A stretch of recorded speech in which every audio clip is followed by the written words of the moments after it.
তারানাথের ঠোঁটের কোণে উজ্জ্বল হাসির রেশ তখনও মিলিয়ে যায়নি। তিনি ধীরে ধীরে এগিয়ে গেলেন সেই শাল গাছটার দিকে, কিন্তু সেই শাল গাছ এখন আর বাজ পড়া নয়, তাতে সবুজ পাতার বাহারি মেলায় খেলা করছে নানা কীটপতঙ্গ। তারানাথ নিজেকে ও মনকে স্থির রেখে ভাবলেন, কি হচ্ছে এখানে, কেন হচ্ছে এরকম। হঠাৎ দূর থেকে ঘোড়ার ঘোড়ের আওয়াজ শুনতে পেলেন যেন। ছিটকে গিয়ে পাশের ঝোপে লুকিয়ে পড়লেন তিনি। হ্যাঁ, ঠিকই শুনেছেন তারানাথ, একটা কালো ঘোড়ায় চেপে কোনো বাদশা বা ওই ধরনেরই কেউ যেন এলেন সেই শাল গাছের কাছে। সে অন্ধকারের মধ্যেও পোশাক ও মুখাবয়ব দেখে আন্দাজ করলেন অশ্বারোহী একজন মুসলিম। শাল গাছটার পেছনে ঘন ঝোপ আর নানা গাছের জঙ্গল। সেই জঙ্গলে প্রবেশ করে সেই অশ্বারোহী অদৃশ্য হলেন। তারানাথ নিজের কৌতূহল চেপে ধরে রাখতে পারলেন না। তাছাড়া তিনি তো এই কার্য করার জন্যই এখানে এসেছেন বা আনিত হয়েছেন। তাই তিনিও আর দেরি না করে সেই অশ্বারোহীর ফেলে যাওয়া পদাঙ্ক অনুসরণ করলেন। কিছুটা এগিয়ে ঝোপের ভেতর দিয়ে হেঁটে চলার পর তারানাথ মেইলি কণ্ঠের আওয়াজে শুনতে পেলেন। গোটা গায়ে কাঁটা দিয়ে উঠল তান্ত্রিকের। আরো সন্তর্পণে আরো ধীরে সামনে তাকালেন কাপালিক। ঝোপের মাঝে একটা ছোট্ট জলাশয়। সে মজে যাওয়া পুকুরের পাড়ে পাশাপাশি বসে প্রেমে মজে আছে আরো দুজন কপত কপতি। একজনের বয়স ওই 25-26 হবে, পরনে সাদা ও নীল রঙের শাড়ি। আর একজন সে অশ্বারোহী স্বয়ং। শাড়ি পরিহিতা যুবতী যে হিন্দু তা প্রমাণ করে তার বিধবার সাজ। হালকা চাঁদের আলোয় বসে থাকার রমণীর দিকে তাকিয়ে তার গালে আলতো করে হাত রাখে অশ্বারোহী। আর কয়টা মাস মনি, তাহলেই এই ঝঞ্ঝাট শেষ। তারপর তুমি আর আমি একসাথে চলে যাব আমাদের দেশ আফগানে। সেখানে কেউ তোমাকে চিনবে না, জানবেও না হিন্দু বলে। মণি ধীরে ধীরে সেই অশ্বারোহীর কাছে এসে তার কাঁধে মাথা রেখে আলতো করে বলে, কয়েকটা মাস খুব বেশি দেরি হয়ে যেতে পারে। বুঝতে পারছি মনি, তুমি একদিনও আমাকে ছাড়া থাকতে চাও না, আমিও চাই না, বিশ্বাস করো। কিন্তু এই মহামারী, এই খরা, কি যে করি। আজও প্রায় 40টার উপর দেহ মাটি চাপা দিয়ে আসতে হলো। কবে যে এই মন্বন্তর কাটবে আল্লাহ জানেন। আমি তা বলতে চাইনি, আর পেটে যে তোমার বংশধর এসেছে গো। কয়েকটা মাস পর তা তো সবাই জেনেই যাবে। খুশি ও চমকে দোলায় কিংকর্তব্য বিমূঢ় হয়ে কিছুক্ষণ স্থির থাকার পর সোহাগে আলিঙ্গন করে সেই অশ্বারোহী মণি নামক ওই রমণীকে, তারপর গদগদ হয়ে নিজ ভাষায় বলে, তুমি জানো না মনি, তুমি আমাকে কত বড় তওফা দিলে। এর জন্য আল্লাহ তোমার উপর রহম করুক, তোমাকে আরো বরকত দিক। এরপর মনির উদরে হাত বুলিয়ে আত্মতৃপ্তির সাথে বলে, আমার মেহরুম বাচ্চার পেদাইশ আমার দেশেই হবে। আমি কালই আব্বাজানকে জানিয়ে দেব আমি দেশে ফিরে যাব। কালকের দিনটা শুধু ইন্তজার করো আমার জন্য মনি। তারপর মনির নির্লিপ্ত মুখের দিকে তাকিয়ে অশ্বারোহী আবার বললেন, কি হলো, তুমি কি খুশি নয়? কি চিন্তা করছো? আসলে আমি হিন্দু, তাও আবার বিধবা। তোমার সাথে কি আমার সুখ সাজে গো? তুমি নবাবের খাস লোক, রেজাখার ভাইয়ের ছেলে। আর কি সে সাধ্য আছে তোমায় আমার কাছে ধরে রাখার? তাছাড়া আমি তোমাদের দেশে গিয়ে নিজের ধর্ম ত্যাগ করতে পারবো না গো। তার থেকে আমার এই ভালো। ও বক্ত ব্যথায় কোকিয়ে ওঠে অশ্বারোহী বলল, আমি মীর আশরাফ খাঁ, আমি তোমার সামনে মুলতাজিম হচ্ছি। আমার ঈমান আর জান দুটোই আজ থেকে তোমার আর আমাদের খালিদের। আমি তোমায় ভালোবাসার আগে তো জাত দেখিনি, তুমি আমার ইবাদতের ফল মনি। আমাদের ভালোবাসা আমার কাছে দোয়ার মতো, আর সেই দোয়া, ইবাদত আর উম্মিদের ফল হলো আমার আগত সন্তান, আমার বাচ্চা। আমি তাকে কখনো ইনকার করতে পারবো না। মণি আর কিছু না বলে মীর আশরাফ খাঁকে আলিঙ্গন করে। সেই আলিঙ্গনের সাক্ষী হয়ে থাকলো আকাশের চাঁদ, পৃথিবীর এই গাছপালার একান্ত মনে উপভোগ করতে থাকা তারানাথ তান্ত্রিক। তারানাথেরও কখন যে চোখের কোণে জল এসে গিয়েছিল তিনি তা বুঝতেও পারে।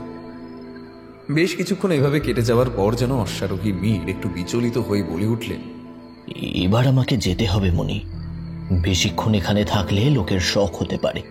তুমিও বাড়ি ফিরে যাও, কাল আমার পাঠানো লোক এসে তোমায় আমার কাছে নিয়ে আসবে, তুমি তৈরি থেকো।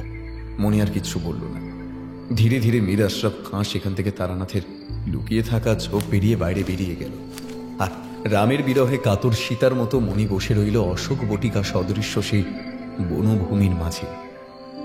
কিন্তু সেই শান্তির পরিবেশ, সেই মনোমুগ্ধ প্রেম, সেই পরিশ্রুত সংকল্প যেন হঠাৎ খান খান হলো একাধিক ঘোড়ার খোরের আওয়াজে। একাধিক লোকের চিৎকার ও রেশাধ্বনিতে মুখর হয়ে উঠল সেই নির্জন রাতের শান্ত মরুভূমি। মণি নামক বিধবা মেয়েটিও পালানোর জন্য কাতর হয়ে বিভিন্ন দিকে দেখতে লাগল। হয়তোবা পালাতে পারত, কিন্তু তার আগেই এক ভীষণ দর্শন লোক এসে সেই বনভূমি থেকে চুলের মুঠি ধরে টেনে হিঁচড়ে বের করে আনল সেই অন্তঃসত্ত্বা মহিলাকে। তারানাথ এতক্ষণ যেন ভয় লুকিয়েছিল, কিন্তু তিনি এবার লক্ষ্য করলেন সেই সব মানুষগুলো যেন তাকে লক্ষ্যই করছে না। তারা যেন নিজেদের কাজ করতে ব্যস্ত। অন্যদিকে তারানাথ তান্ত্রিকে দেখার কোনো ইচ্ছাই যেন তাদের নেই। তারানাথ বুঝলেন তিনি যা দেখছেন তা অতীতে ঘটে গেছে, আর যা ঘটছে সেটা তার জানা আবশ্যিক। তাই সাহসে বুক বেঁধে তারানাথ বেরিয়ে এলেন ঝোপের মধ্যে থেকে, এগিয়ে গেলেন সেই বিধবা মহিলার দিকে। তার জানা দরকার কি ঘটেছিল সেখানে।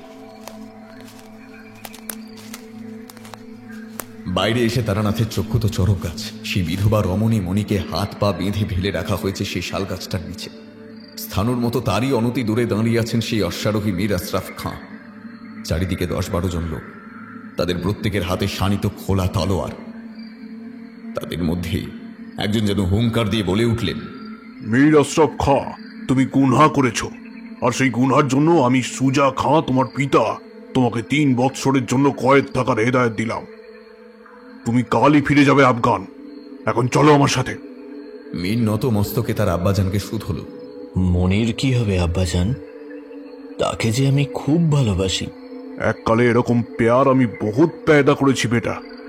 ও হিন্দু, তার উপর বিধবা, তুমি কি করে তার পানি গ্রহণ করবে? তুমি পেয়ার করো একে, তাই মেহেরবানি করে আমার লোক একে এর ঘরে পৌঁছে দেবে। না না না, এ হতে পারে না। আমি কিছুতেই মনিকে ত্যাগ করতে পারি না, কারণ সে আমার সন্তানকে পেদা করতে চলেছে। হঠাৎ সেখানে উপস্থিত সকলের মাথার উপর যেন সহস্র বজ্রাঘাত হলো। সুজা খাঁ ঘোড়া থেকে অবতরণ করে এগিয়ে এলেন তার ছেলের দিকে। তাকে সজোরে একটা থাপ্পড় কষিয়ে বললেন, তুমি না পাক হয়ে গেছো। তোমার জিন্দেগির আমার কাছে কোনো কিমত নেই। আজ থেকে তুমি আমার সন্তান নয়। আর আমি সুজা খাঁ বাদশাহ শাহ আলমের খাস লোক রেজা খাঁর ভাই। আমি আদেশ করছি এই নাপাক ইনসানকে কাতল করা হোক। আর আমার সন্তানের কাতলের ওয়াজা যে নাপাক কসবি, সেই মেয়ের বাড়ির লোককে তলব করা এক্ষুনি। আমি এর শেষ দেখতে চাই। এই মন্বন্তরে হাজার হাজার লোক ইন্তিকাল করেছে, তার মধ্যে এই নাসাজগুলো থেকে যাবে। মালিকের হুকুমের সাথে সাথে 4 জন তলোয়ারধারী অশ্বারোহী সৈন্য ছুটল গ্রামের দিকে। তারানাথ সেখানে কিংকর্তব্য বিমূঢ় হয়ে দাঁড়িয়ে রইলেন শুধু। এছাড়া তার আর কি বা করার আছে এখানে? শুধু মনে মনে মাতু পাগলিকে ধন্যবাদ দিলেন এই মহান শক্তির অংশ তাকে দান করার জন্য, যার জন্য তিনি একটা সাধারণ মানুষ হয়েও প্রায় 150 বছর আগে ঘটে যাওয়া বিভৎস 76-এর মন্বন্তরের কিছু আভাস চোখের সামনে দেখতে পাচ্ছেন। এমন ভাগ্য আর কজনেরই বা হয়? হয়তো একটা ক্ষীণ আশা তখনও সঞ্জীবিত ছিল মীর আশরাফ খাঁয়ের মনের অন্তরা। হয়তো মনির বাবা এসে তাদের ভালোবাসার স্বীকৃতি দিয়ে তাদের ক্ষমা করবেন, কিন্তু হায় বিধাতার নির্মম পরিহাস। তখনও অশ্রুত ছিল সবারই কাছে। তারানাথ লক্ষ্য করল অনতি বিলম্বে সেই 4 জন অশ্বারোহীর সাথে আরো জনাচয়েক নতুন মুখ সেই জনসমষ্টির সাথে যুক্ত হল। তাদের মধ্যে একজনকে উদ্দেশ্য করে সুজা খাঁ চিৎকার করে বললেন, তুমি না ব্রাহ্মণ পণ্ডিত? তা তোমার বেটিকে অন্য কেউ কি করে জামা করে? ওই নাপাক কসবি এখন অন্তঃসত্ত্বা। আমার ছেলে হলো তার কারণ, তাই আমি তার মৃত্যুদণ্ডের আদেশ দিয়েছি। এখন তোমার বেটির বিচার কি করে করবে তুমি আমায় বলো। তারানাথ দেখলেন নবাগত জনসমষ্টির ভিড়ে এক গৌরবর্ণ মণ্ডিত মস্তক বৃদ্ধ গম্ভীর হয়ে বললেন, মৃত্যু মৃত্যু তো কম শাস্তি ওই কুলোটা নারীর জন্য। যে অন্যায় ওই পাপিষ্টা করেছে তার জন্য সে আমার সন্তান ও হিন্দু ধর্ম থেকে পতিতা হয়েছে। তাই মৃত্যু নয়, ওই পাপাচারিণীর শাস্তি আরো ভয়ঙ্কর হওয়া উচিত। ওই কুলোটার মান, দেহ, আত্মা কুলসিত। তাই আমি পণ্ডিত ব্রাহ্মণ রামচরণ ভট্টাচার্য বিধান দিচ্ছি, ওই ব্যভিচারিণীকে গলায় ফাঁস দিয়ে ওই শাল গাছে ঝুলিয়ে আগুন জ্বালিয়ে দেওয়া হোক। তাতে মৃত্যুর পর ওই নারীর আত্মা অগ্নির দ্বারা শুদ্ধ হবে। সেই আদেশের পর শুধু সেখানে উপস্থিত ব্যক্তিরা নয়, তারানাথ তান্ত্রিক পর্যন্ত ভয়ে শিহরিত হলেন। আর অন্যদিকে এক অসহায় প্রেমিক, এক অসহায় অনাহুত সন্তানের পিতা আর্তনাদ করে উঠল। এ কি বলছেন আপনি? ও যে আপনার মেয়ে। আমাদের ভালোবাসায় তো কোনো পাপ ছিল না। আমরা একে অপরকে শুধু ভালোবেসেছিলাম, আর সেই ভালোবাসারই ফসল হলো আমাদের সন্তান। আমি আপনার কাছে আমাদের ভালোবাসার ভিখ চাইছি, আমাদের রেহাই দিন। পণ্ডিত রামচরণ বললেন, আমি ব্রাহ্মণ, পুজো করা আমার কাজ। তার সাথে আমি সমাজে নৈতিকতার পাঠদান করি। আমার ঘরেই যদি সেই নৈতিকতার মৃত্যু ঘটে, তাহলে সমাজ কি তা মেনে নেবে? আসলে ভালোবাসা কোনো অন্যায় নয়, কিন্তু সেই ভালোবাসার মানুষ যদি ভিন্ন ধর্মের হয়, তাহলে সেই ভালোবাসার স্বীকৃতি আমি কেন বাবা, তোমার পিতাও নিতে পারবে না। ওই পাপীকে আমি নিজের চোখের সামনে আর দ্বিতীয়বার দেখতে পারবো না। এই, তোরা দাঁড়িয়ে দেখছিস কি? ওই হারামজাদিকে গাছে ঝুলিয়ে দিয়ে আগুন জ্বালিয়ে দে। কথা শোনা মাত্রই চারজন লোক শালগাছের তলায় ক্রন্দনরত সেই মণিকে তুলে নিয়ে গলায় দড়ি পরিয়ে ঝুলিয়ে দেওয়ার প্রক্রিয়া শুরু করল। আর অন্যদিকে মীর আশরাফ খাঁ মুমূর্ষু রোগীর মতো মাটিতে পড়ে থেকে শুধু দেখতে লাগলো সেই ধ্বংসলীলা। এতক্ষণ মণি চুপ করেছিল, কিন্তু দড়িতে ঝুলিয়ে যখন তাকে গাছে টাঙানো হলো, সে আর চুপ করে থাকতে পারল না। প্রচন্ড অভিমানে, প্রচন্ড রাগে তখন তার উদ্যত বক্ষ যুগল ওঠানামা করছে অনবরত। হাতের মুঠোয় নিজের কাপড়ের খুঁটের অংশ চেপে, দাঁতের দাঁত চেপে সে দেখে তলায় অগ্নিসংযোগ করার ব্যবস্থা করা হয়েছে। দূরে দাঁড়িয়ে সকল ব্যবস্থার পরিচালনা করে চলেছেন তারই পিতা। ঠিক যখন দড়িতে টান দিয়ে মৃত্যুর যথার্থ আগমন নিশ্চিত করা হবে, ঠিক তখন উন্মুক্ত কেশোদাম বিলিয়ে দিয়ে উজ্জ্বল শুকতারার মতো জ্বলে উঠে মণি বলে, বাবা, আমি যদি মীরকে ভালোবেসে ভুল করে থাকি, তাহলে তো তোমাদের রাধাও ভুল করেছে কৃষ্ণকে ভালোবেসে। ভালোবাসায় কবে থেকে জাত ধর্ম ঢুকলো? আর যদি আমি ভুল করে থাকি, তাহলে শাস্তি তো আমার হওয়া উচিত। কিন্তু কেন আমার ভেতরে থাকা আমার সন্তানই শাস্তি পাবে? যেমন আমাদের ভুলের শাস্তি তুমি আমাদের দিলে, তেমনি তোমার এই ভুলের শাস্তি সব মানুষ পাবে, সব মানুষ পাবে। তখন নিচে অগ্নি সংযুক্ত হয়েছে। দড়ি টান পড়ায় গলার মধ্যে তীব্র ব্যথা অনুভব করে মণি। চোখ দিয়ে জল বেরিয়ে আসে তার। সেই অশ্রু আসলে যন্ত্রণার নয়, নয় মৃত্যু ভয়। সেই অশ্রু আসলে তার প্রিয় মীরের সাথে বিচ্ছেদের, মীরের প্রতি ভালোবাসা। সেই অশ্রু আসলে নিজের ভিতরে থাকা সেই না জন্মানো সন্তানের জন্য। সেই অশ্রু আসলে সমাজের সেই গোড়া মানুষগুলোর জন্য যারা ভালোবাসার আক্ষরিক অর্থ বোঝেই না।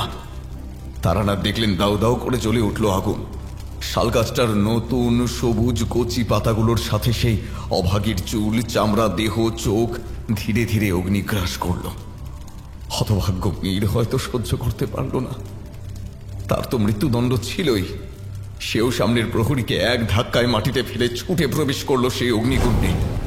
সর্বগ্রাসী বোকা আগুন কিন্তু বুঝতেই পারল না কে মুসলিম আর কে হিন্দু। তাই এক হিন্দু পণ্ডিত ব্রাহ্মণের হাতে লাগানো আগুন সহজেই গ্রাস করল এক মুসলিম সন্তানকে। কিন্তু হায়, বিধাতার সেই করুণ পরিহাস বুঝতেও পারল না সেখানে দাঁড়িয়ে থাকা কোনো মুসলিম বা হিন্দু। আসলে তাদের চোখে তো সাম্প্রদায়িকতার ঠুলি পরানো আছে, ঠুলি পরানো আছে নীতি, নিয়ম, আচার ও বিচারের। সেই দিন যেখানে মন্বন্তরের চেয়েও ভয়ঙ্কর ঘটনা সংঘটিত হল, তারানাথের চোখের কোণ ভিজে গেল সেই 3 জন অভাগা মানুষগুলোর জন্য, যার মধ্যে একজনের তো জন্ম হলোই না। ভগ্ন হৃদয় তারানাথ মনে মনে ভাবলেন, হায় বিধাতা, হে ঈশ্বর, আর কতদিন এভাবে মরবে ভালোবাসার মানুষগুলো সবার অলক্ষ্যে? কবে এই বাংলার মানুষের মনের গভীরে ভালোবাসার রং মশাল জ্বলবে? কবে বুঝবে এটা রক্তের প্রতি কণায় বয়ে যাওয়া সেই মানবিকতা, যা জাতি ধর্ম বর্ণের একেবারে ঊর্ধ্বে? কবে জানবে এই মূর্খ গোড়া জাতিপাতের জগদ্দলে পিষ্ট মানুষগুলো যে মৃত্যুর আগে মানুষের কাজ কেবল একটাই, আর তা হলো সম্প্রীতি, ভালোবাসা? চোখের কোণে জলের আভাসটাকে নস্যাৎ করে তারানাথ উঠে গেলেন সেই শাল গাছটার সামনে। তখন সেই অভাগীর দেহ ঝলসে গেছে, গলায় দড়ি পুড়ে দেহ শাল গাছের তলদেশে পতিত, আর তার পাশে পড়ে আছে মীর আশরাফ খাঁ। তাদের অভিভাবকেরাও এখনো প্রস্থান করেছেন, তারাও সুনিশ্চিত করেছেন সকলে মৃত। তাই তাদের আর এখানে থাকার কোনো প্রয়োজন নেই। ধীর পায়ে তারানাথ এগিয়ে গেলেন দেহ দুটির সামনে। তন্ত্রক্রিয়া করার সুবাদে বহু ভয়ঙ্কর দৃশ্য তিনি দেখেছেন, কিন্তু সেই সকলকে ছাপিয়ে তিনি দেখলেন আরো ভয়ঙ্কর এক দৃশ্য। না না না না না, শুধু ভয়ঙ্কর নয়, তার চেয়ে ভালো বিভৎস অমানবিক অত্যাচারের দৃশ্য। মনির সেই রূপ নষ্ট হয়েছে তার যৌবন, নষ্ট হয়েছে তার আশা, বিনষ্ট হয়েছে তার সন্তান, ভালোবাসা। সে নষ্ট মেয়ের নষ্ট শরীরের এখানে সেখানে লোলুপ আগুন থাবা বসিয়েছে। পুড়ে গেছে তার পরনের কাপড়, সেই উদ্ধত বক্ষ যুগলের ডান দিকের অংশ উন্মুক্ত, আর সেই অংশের নিচ থেকে সম্পূর্ণ দগ্ধ। শিউরে উঠে তারানাথ পাশে পড়ে থাকা বীরের দিকে তাকালেন। তার শরীরের একই অবস্থা, কিন্তু কেন জানি না তারানাথ সেই বিভৎসতার মধ্যেও এক অনন্ত শান্তি, এক অনন্ত সুখ অনুভব করলেন।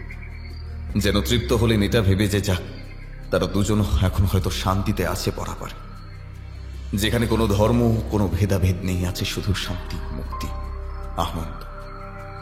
হয়তো এপারে নয়, ওই পরপারে তাদের ভালোবাসা পূর্ণতা পাবে। এসব চিন্তা করতে করতে তারানাথ অনেক কাছে এসে পড়েছিলেন মনির মৃতদেহে।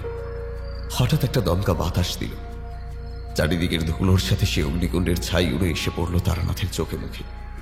হাত চাপা দিয়ে নিজেকে আড়াল করতে যাবেন এমন সময় সেই মনির মৃতদেহ নড়ে উঠে হাত চেপে ধরল তারানাথের। ভয় পিছিয়ে আসতে চাইলেন, কিন্তু পারলেন না। বুঝতে পারলেন না তারানাথ কি ঘটল। মনি কি এখনো বেঁচে আছে, না সেটা তার সেই অশরীরী আত্মা, সেটা বুঝতে চেষ্টা করলেন তিনি। কিন্তু সেই ক্ষমতা তখন তারানাথের ছিল না। সে অশরীরীর ধরে থাকা হাতের মধ্যে দিয়ে যেন গলন্ত লাভা প্রবেশ করছে তারানাথের শরীরে, যেন শিরায় শিরায় এক প্রচন্ড যন্ত্রণা পাক্ষে ছুটে বেড়াচ্ছে মাথা থেকে পা পর্যন্ত। যন্ত্রণায় চোখ বন্ধ করলেন তারানাথ। মাথার ভেতর সেই জ্বলন্ত অগ্নিকুণ্ডের আগুন যেন দপ করে জ্বলে উঠে ঝলসে দিল তারানাথের অন্তরাত্মা। বন্ধ চোখের ওপারে তারানাথ দেখলেন ভয়ঙ্কর দৃশ্য। কেঁপে উঠে তারানাথ দেখলেন চোখের সামনে সেই শাল গাছের নিচে দাউ দাউ করে জ্বলছে আগুন, আর সেই আগুনে ভস্মীভূত হচ্ছে পলাশপুর গ্রামের সকল মানুষ। তীব্র যন্ত্রণায় হাহাকার করে উঠছে তারা। কত শত বাচ্চা, কত শত বৃদ্ধ প্রগলভ অগ্নি তাদের গা থেকে চামড়া খুলে নিচ্ছে ধীরে ধীরে, ধীরে ধীরে বিলীন করছে তাদের সত্তাকে। আর সহ্য করতে পারলেন না তারানাথ, জ্ঞান হারালেন তিনি।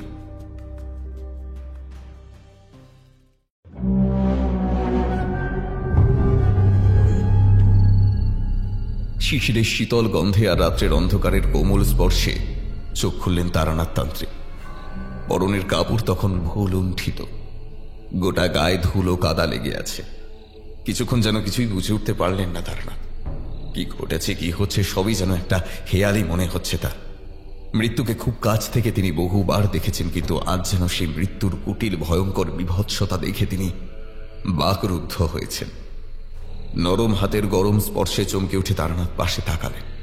তারপর আশ্বস্ত হয়ে দীর্ঘ নিঃশ্বাস ফেলে বিভূতিকে বললেন, আমি না তোমায় বারণ করেছিলাম বিভূতি? হ্যাঁ, কথা কেন শোনো না আমার? এখানে যে ঘোর বিপদ। বিভূতি তারানাথের মুখের দিকে তাকিয়ে বললে, আমি তো ঘরেই ছিলাম, কিন্তু রাত 3টের পর আমার মনটা খুব কু ডাকতে লাগলো, তাই পায়ে পায়ে মন্দিরের দিকে এলাম। ঝড় আসছে বিভূতি, ঝড়। বিভূতি! চেপে উঠে বললেন তারানাথ তান্ত্রিক। বিভূতি কিছু বলার জন্য ঠোঁট ফাঁক করলো, কিন্তু তার সেই কথা অসম্পূর্ণ রয়ে গেল। হাতের ইশারায় বিভূতি তারানাথকে সামনের দিকে দেখল। নরকের মতো ঘোর কালো অন্ধকারের মধ্যে থেকে কুহেলির মতো ভেসে আসছে মেলি আওয়াজ। সেই আওয়াজের অনুরণনে বারে বারে কেঁপে উঠছে বিশ্ব চরাচর, সেই সাথে বিভূতি ও তারানাথ। সেই তমসা আবৃত মৃত দগ্ধ শাল গাছের পাশে যেন আরো কালো কিছু একটা নড়াচড়া করছে, আর সেই মেলি সুরের উৎপত্তি যেন সেখান থেকেই। বিভূতির মনে হলো যেন কেউ গরম তরল তার কানের মধ্যে দিয়ে ঢুকিয়ে দিচ্ছে শরীরের মধ্যে। উঠে দাঁড়াতে চেষ্টা করলো সে, কিন্তু পারল না। ভুলুণ্ঠিত হয়ে সে কেবল দেখল তারানাথের বুক চিরে এক নীল বিদ্যুৎ চমকে উঠল। সে বিদ্যুতের ফলায় ক্ষণিকা আলোক দৃশ্যমান মূর্তিমান বিভীষিকাকে দর্শন করল তারানাথ সহ বিভূতি। তার দেহের বসন শরীরের সাথে লেপ্টে আছে, প্রতিটা অঙ্গের বিভঙ্গ যেন গোনা যায়। সেই অশরীরই উঠে দাঁড়িয়েছে, আর হাড় মোড়া ভাঙার মতো তার প্রতিটি অঙ্গের প্রতিটি হাড়ের যেন পুনর্স্থাপন করছে ধীরে ধীরে। সেই জন্য সেখানে তৈরি হচ্ছে হাড় ভাঙার একটা কর্মর শব্দ। সেই অশরীরীর বাম বক্ষ উন্মুক্ত, সেখানে ঠিক ঠিক করছে সাদা লম্বা কেঁচোর মতো পোকা। নিচের কোটিতে সে কাপড় অসংলগ্ন, মুখের ওপর একটা নীল রঙের আলো যেন তার অবয়বকে আচ্ছন্ন করে রেখেছে। কেবল দেখা যায় তার নীল বর্ণের উজ্জ্বল দুটি চোখ। নিজেকে যেন খুব সাবধানে যত্নে এঁকে বেঁকে ধীরে ধীরে সে সামনে এগিয়ে আসে।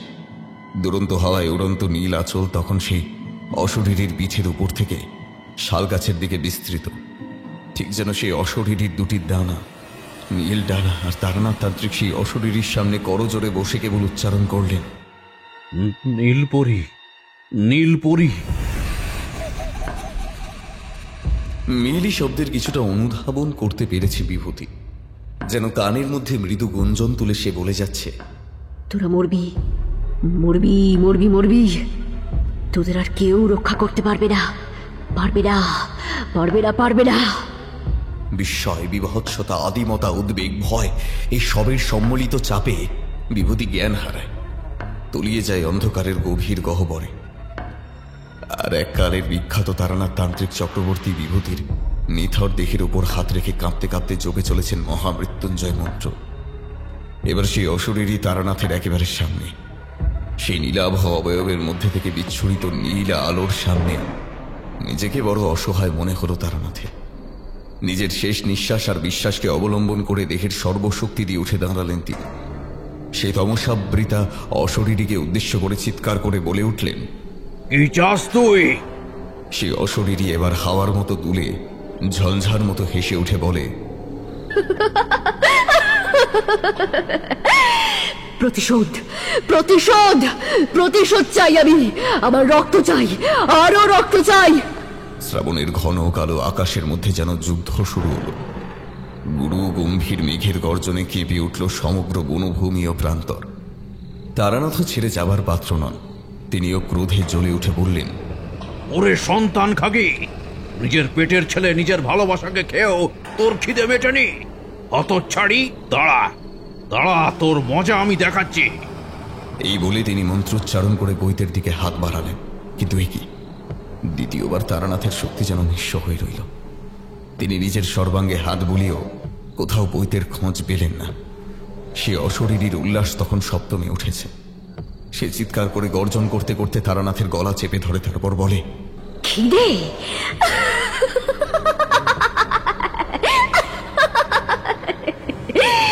না না না না না, আমার খিদে মেটেনি, আরো চাই, আমার আরো চাই। নিয়ে আয়, আমার জন্য নিয়ে আয়, তাহলে তুই বেঁচে যাবি। যা যা যা, পালা পালা পালা। তারপর অবজ্ঞার সাথে তারানাথকে ছুঁড়ে ফেলে দিল অন্ধকারের মধ্যে। প্রচন্ড আঘাত পেয়ে তারানাথ কোকিয়ে উঠে তাকিয়ে দেখল সেখানে কেউ নেই। প্রকৃতি শান্ত, কেবল উত্তর পূর্ব দিকের আকাশের কোণে তখন মেঘের ভেতর আলোর ঝর্ণা উদ্ভাসিত হচ্ছে। ঝোপের ভেতর ঝিঝির ডাকের সাথে মিশে যাচ্ছে পাখির পূজন। ভোরের প্রথম আলো ফোটার আগে পর্যন্ত সিদ্ধেশ্বরী মায়ের মন্দিরের চাতালে বসে প্রাণ বাঁচালেন দোর্দণ্ড প্রতাপ তারানাথ তান্ত্রিক। তারানাথের হাঁটুতে ও কোমরে চোট লেগেছে। বিভূতি তখনও অচৈতন্য। মোড়ল বাড়িতে নিজের ঘরে অনেকক্ষণ গুম হয়ে বসে থাকলো তারানাথ। বুঝতে পেরেছেন তিনি এ কাজে তন্ত্রশক্তির কোনো প্রভাব পড়বে না। শুধু মনের ভেতরে একটা ভয় খেলা করে বেড়াচ্ছে। যদি বিভূতির কিছু হয়ে যায়, বিদেশ বিভুইয়ে নিয়ে এসে কোনো বিপদে ফেলবেন না তো তারানাথ? দ্বীপ্রহরের কিছু আগে মোড়ল কর্তা সুবীরেশবাবু এসে জানালেন বিভূতির জ্ঞান নাকি ফিরেছে। ঠাকুরমশাইকে খুঁজছে সে। শোনা মাত্রই তারানাথ পৌঁছলেন বিভূতির সামনে। একদিনের মধ্যেই চোখের তলায় কালি পড়ে গেছে ছেলেটার। গায়ে বেশ ভালোই জ্বর। রক্ষা করেছে মা সিদ্ধেশ্বরী। সেই কথা মনে মনে চিন্তা করে তারানাথ হাত জোর করে কপালে ঠেকালেন। বিভূতির ঘরের মধ্যে তখন অনেক লোক। মোড়ল কর্তা, মোড়ল গিন্নি, দুটো কাজের মেয়ে ও বাড়ির হিসাব রক্ষক, বৃদ্ধ 3 কড়িমিত্তির। সকলের চোখে উৎসুক দৃষ্টি, সকলের মনে জিজ্ঞাসা, কৌতূহল। কিন্তু সেই সবে প্রশ্রয় না দিয়ে তারানাথ ধমকে উঠে সকলকে ঘর ফাঁকা করে দিতে আদেশ করলেন।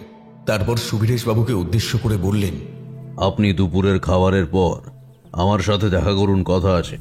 ততক্ষণে আশা করি বিভূতিও অনেকটা সুস্থ হয়ে যাবে।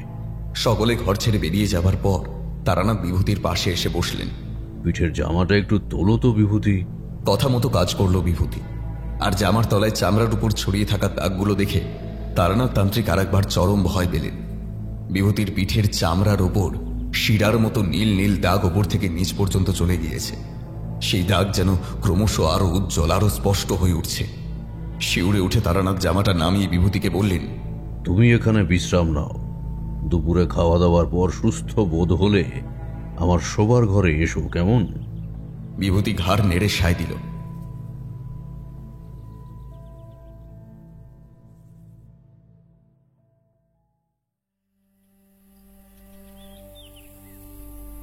আহারান্তে অলস দুপুরে শ্রাবণের শীতল রোদ্দুর গায়ে মেখে তারানাথ তান্ত্রিক সকলকে নিয়ে বসেছেন বৈঠকখানার সামনে খোলা বারান্দায়। সামনে দুটো আম গাছ আর কয়েকটা বুনো ঝোপঝাড়। সেখান থেকে ঝিঞ্ঝি পোকার ডাক এই ভর দুপুরেও শোনা যাচ্ছে। বিভূতি কিছুটা সুস্থ। সে রোয়াকে হেলান দিয়ে এক মনে আম গাছের কোনো একটা ডালের দিকে তন্ময় হয়ে চেয়ে আছে। কল্যাণের শরীর সেই একই রকম। বিকারে সে প্রায় জ্ঞান শূন্য। সুবীরেশবাবু মনমরা হয়ে তারানাথ তান্ত্রিকের মুখের দিকে চেয়ে আছেন কোনো চমৎকারের আশায়। আর তার বিহ্বলতা আরও বাড়ছে গ্রামের আরো কয়েকজনের অসহিষ্ণু আলাপ আলোচনায়। অস্তাচলের শেষ রবির মতো তারানাথ একটা দীর্ঘশ্বাস ফেলে সুবীরেশবাবুকে উদ্দেশ্য করে বললেন, জানেন মোড়ল মশাই, আমি আর আপনি যাই করি না কেন, কালের হাত থেকে আমাদের কারোরই নিস্তার নেই। কাল যে সর্বগ্রাসী। হয়তো কিছু বুঝলেন কিংবা না বুঝি সুবীরেশবাবু উত্তর দিলেন, তাহলে কি কোনো রাস্তা নেই বাবা মশাই? কোলের ছেলেটা আবার চলে যাবে এভাবেই? তারানাথ কিছু বলার জন্য মুখ খুললেও হয়তো তার আর কথা বলার অভিপ্রায় ছিল না। কি বা বলার আছে তার? সে শক্তির সাথে লড়াই করা তো দূর, তার সামনে সোজা হয়ে দাঁড়াতেই তো পারছে না তারানাথ তান্ত্রিক। কিন্তু মুখ বন্ধ করলেন না সুবীরেশবাবু। আমার ওই একটাই ছেলে বাবা ঠাকুর, সে চলে গেলে আমারই বা এই দুনিয়ার থেকে কি লাভ আপনি বলুন? একটা রাস্তা পার করুন আপনি, আপনি তো সব পারেন। একদিকে বারবার হেরে যাওয়ার ক্ষোভ আর অন্যদিকে অসহায় মানুষদের চোখের সামনে তিলে তিলে মরতে দেখা, সব মিলিয়ে তারানাথের মাথা বোধহয় একটু গরমই হয়ে গিয়েছিল। তাই চিৎকার করে তারানাথ তান্ত্রিক বলে উঠলেন, না না না, আমি কিছুই পারি না। আমার শক্তির থেকেও অনেক অনেক শক্তিধর সেই নীলপরী।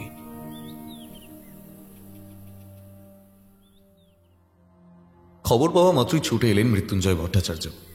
বিবর্ণ মুখ ও শুষ্ক চোখের দিকে তাকিয়ে আরো শুষ্ক মুখে তারানাথ জিজ্ঞেস করলেন, আচ্ছা, সরোজিনী মা এখন কোথায়? সে এখন তার ঘরে। তার এখন অনেক দাম, কত লোকজন আসে, কত চাহিদা তার এখন। সকলে অনুমান না করুক অনুভব করল মৃত্যুঞ্জয়ের বুকের ভেতরের অস্বস্তির খোঁচাটা। বিন্দুমাত্র গৌরচন্দ্রিকা না করে তারানাথ সরাসরি মৃত্যুঞ্জয়কে জিজ্ঞেস করলেন, আপনাদের বাস কি গোড়া থেকেই এখানে? পণ্ডিত খানিকক্ষণ কি যেন ভাবলেন। বোধহয় বেলাইন প্রশ্নে তিনি হতচকিত হয়ে পড়েছিলেন। তারপর ধীরে ধীরে বললেন, সে কি আর আজকের কথা ঠাকুর মশাই? তবে আমার বাবা দাদুরা তো গোড়া থেকে এখানেই থাকতেন শুনেছি। আমার দাদু যখন রোগ সোজায় ছিলেন তখন একবার আমার কাছে গল্প করেছিলেন। তিনি বলেছিলেন আমার দাদুর বাবারা 3 ভাই ছিলেন, এক ভাই এখানে অর্থাৎ পলাশপুর গ্রামেই থাকতেন, আর দুই ভাইরা থাকতেন বর্তমান কলকাতার আশেপাশে। তারপর দাদুর বড় জ্যাঠামশাইয়ের মৃত্যুর পর সকলে মিলে চলে আসেন নিজের গ্রামে। সেই জ্যাঠামশাইয়ের নাম কি ছিল, আর তিনি মারা বা গেলেন কিভাবে? এ তো আমার জানা নেই। একে আমাদের জন্মের বহু আগে ঘটে যাওয়া ঘটনা, তার উপর দাদুর বয়স খুব বেশি হওয়ায় তিনি বিশেষ কিছুই বলে যেতে পারেন। এর থেকে বেশি সাহায্য আমি তো করতে পারবো না। আমায় ক্ষমা করবেন ঠাকুরমশাই। তারানাথ তান্ত্রিক এবার সুবীরেশ বাবুকে উদ্দেশ্য করে বললেন, আপনাদের গ্রামে সবচেয়ে পুরনো ব্যক্তি কে আছেন? তার কাছে যদি কিছু সাহায্য পাওয়া যায়। বিশেষ বেগ পেতে হলো না, সেই মুহূর্তেই সেখানেই উপস্থিত ছিলেন তিনি। সুবীরেশ বাবু হাঁক পারলেন। এই কে আছিস? একবার 3 কোটি মিত্তিরকে ডাকতো। এক ডাকে এসে পৌঁছলেন তিনি। তারপর হাত জোর করে মোড়ল বাড়ির হিসেব রক্ষক কাঁপতে কাঁপতে তার দাদুর কাছে যা শুনেছিলেন তার পুঙ্খানুপুঙ্খ বর্ণনা দিলেন। যা বললেন তার সারমর্ম হলো এই: বহু আগে এই পলাশপুর গ্রাম ছিল জলদস্যুদের প্রধান ঠিকানা ও আড্ডা। সে সময় ইংরেজ শাসন ব্যবস্থা পত্তনের পর দ্বৈত শাসন ব্যবস্থা চলছে। সারা বাংলা জ্বলছে আগ্রাসী দ্বৈত শাসন ব্যবস্থার সর্বগ্রাসী মহামারীতে। জলদস্যুদের ঠেকাতেই পলাশপুরের উত্তর পূর্ব কোণে মাঠের মধ্যে তৈরি হয় ফিরিঙ্গি সেনা ছাউনি। সেখানে ইংরেজদের সেনাদের সাথে বাংলার নবাবের খাস লোকেরা থাকতেন। সেই উত্তপ্ত সন্তপ্ত পরিস্থিতিতে পলাশপুর গ্রামের সমগ্র দায়িত্ব দেওয়া হয় সুবীরেশ বাবুর প্রপিতামহ জগদীশ্বর সান্যালকে। এই জগদীশ সান্যালের ডানহাত ছিলেন রামচরণ ভট্টাচার্য। আসলে দুজনের অক্লান্ত চেষ্টা ও ইংরেজ সৈন্যের গুলি কামানের ভয় পলাশপুর দস্যুমুক্ত হয়। রামচরণ ভট্টাচার্যের আরো 2 ভাই ছিলেন, শ্যামচরণ ও শশীচরণ ভট্টাচার্য।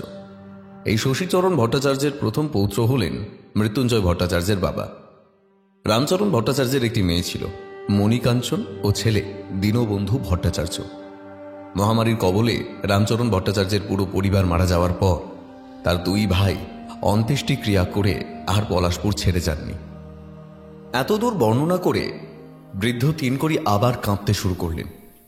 তারানাথ শুধু বললেন, এবার তুমি আসতে পারো, দরকার হলে আমি তোমাকে আবার ডেকে নেব। বৃদ্ধ হিসেবে রক্ষক তারানাথ তান্ত্রিককে প্রণাম জানিয়ে ঘর থেকে বেরিয়ে গেলেন। মৃত্যুঞ্জয় ভট্টাচার্য হতাশ বদনে বললেন, তাহলে কি আমাদের এই নরক থেকে মুক্তি নেই? আমাদের কল্যাণ, আমার মেয়ে সরোজ, এই সব গ্রামবাসী কোনো দিন কি মুক্তি পাবে না ঠাকুর মশাই? হ্যাঁ, কোনোদিন কি মুক্তি পাবে না?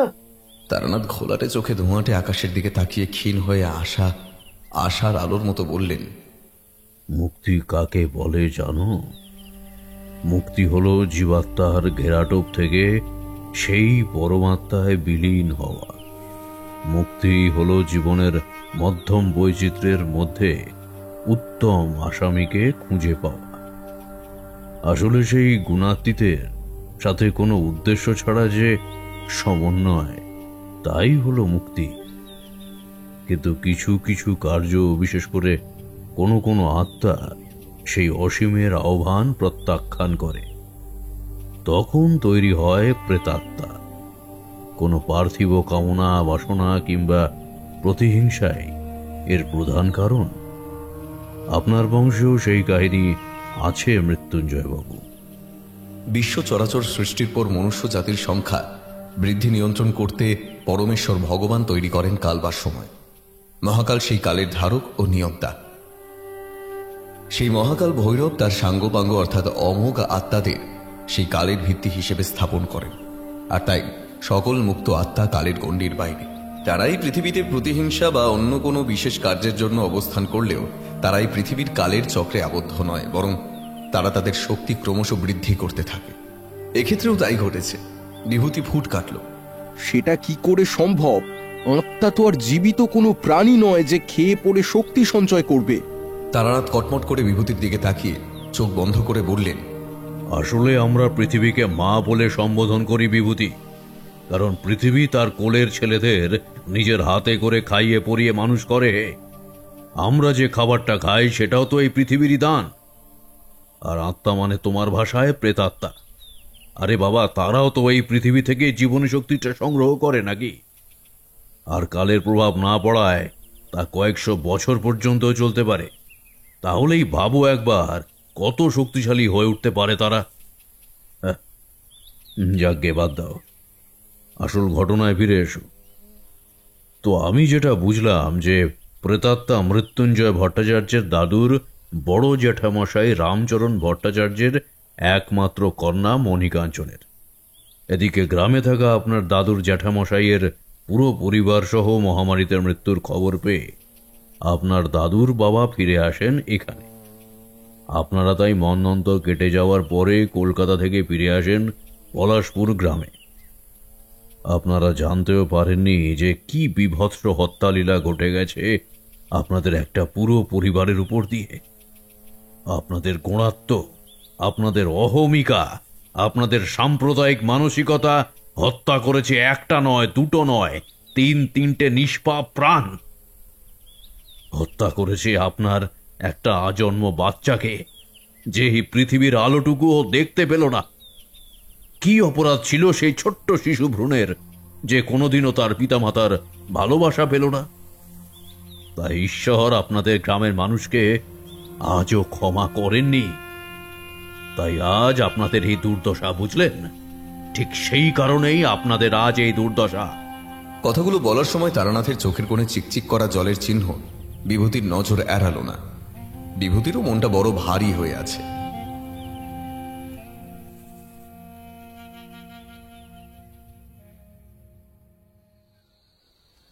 মনমরা হয়ে রাত্রের অন্ধকারে বসেছিলেন মৃত্যুঞ্জয় ভট্টাচার্য।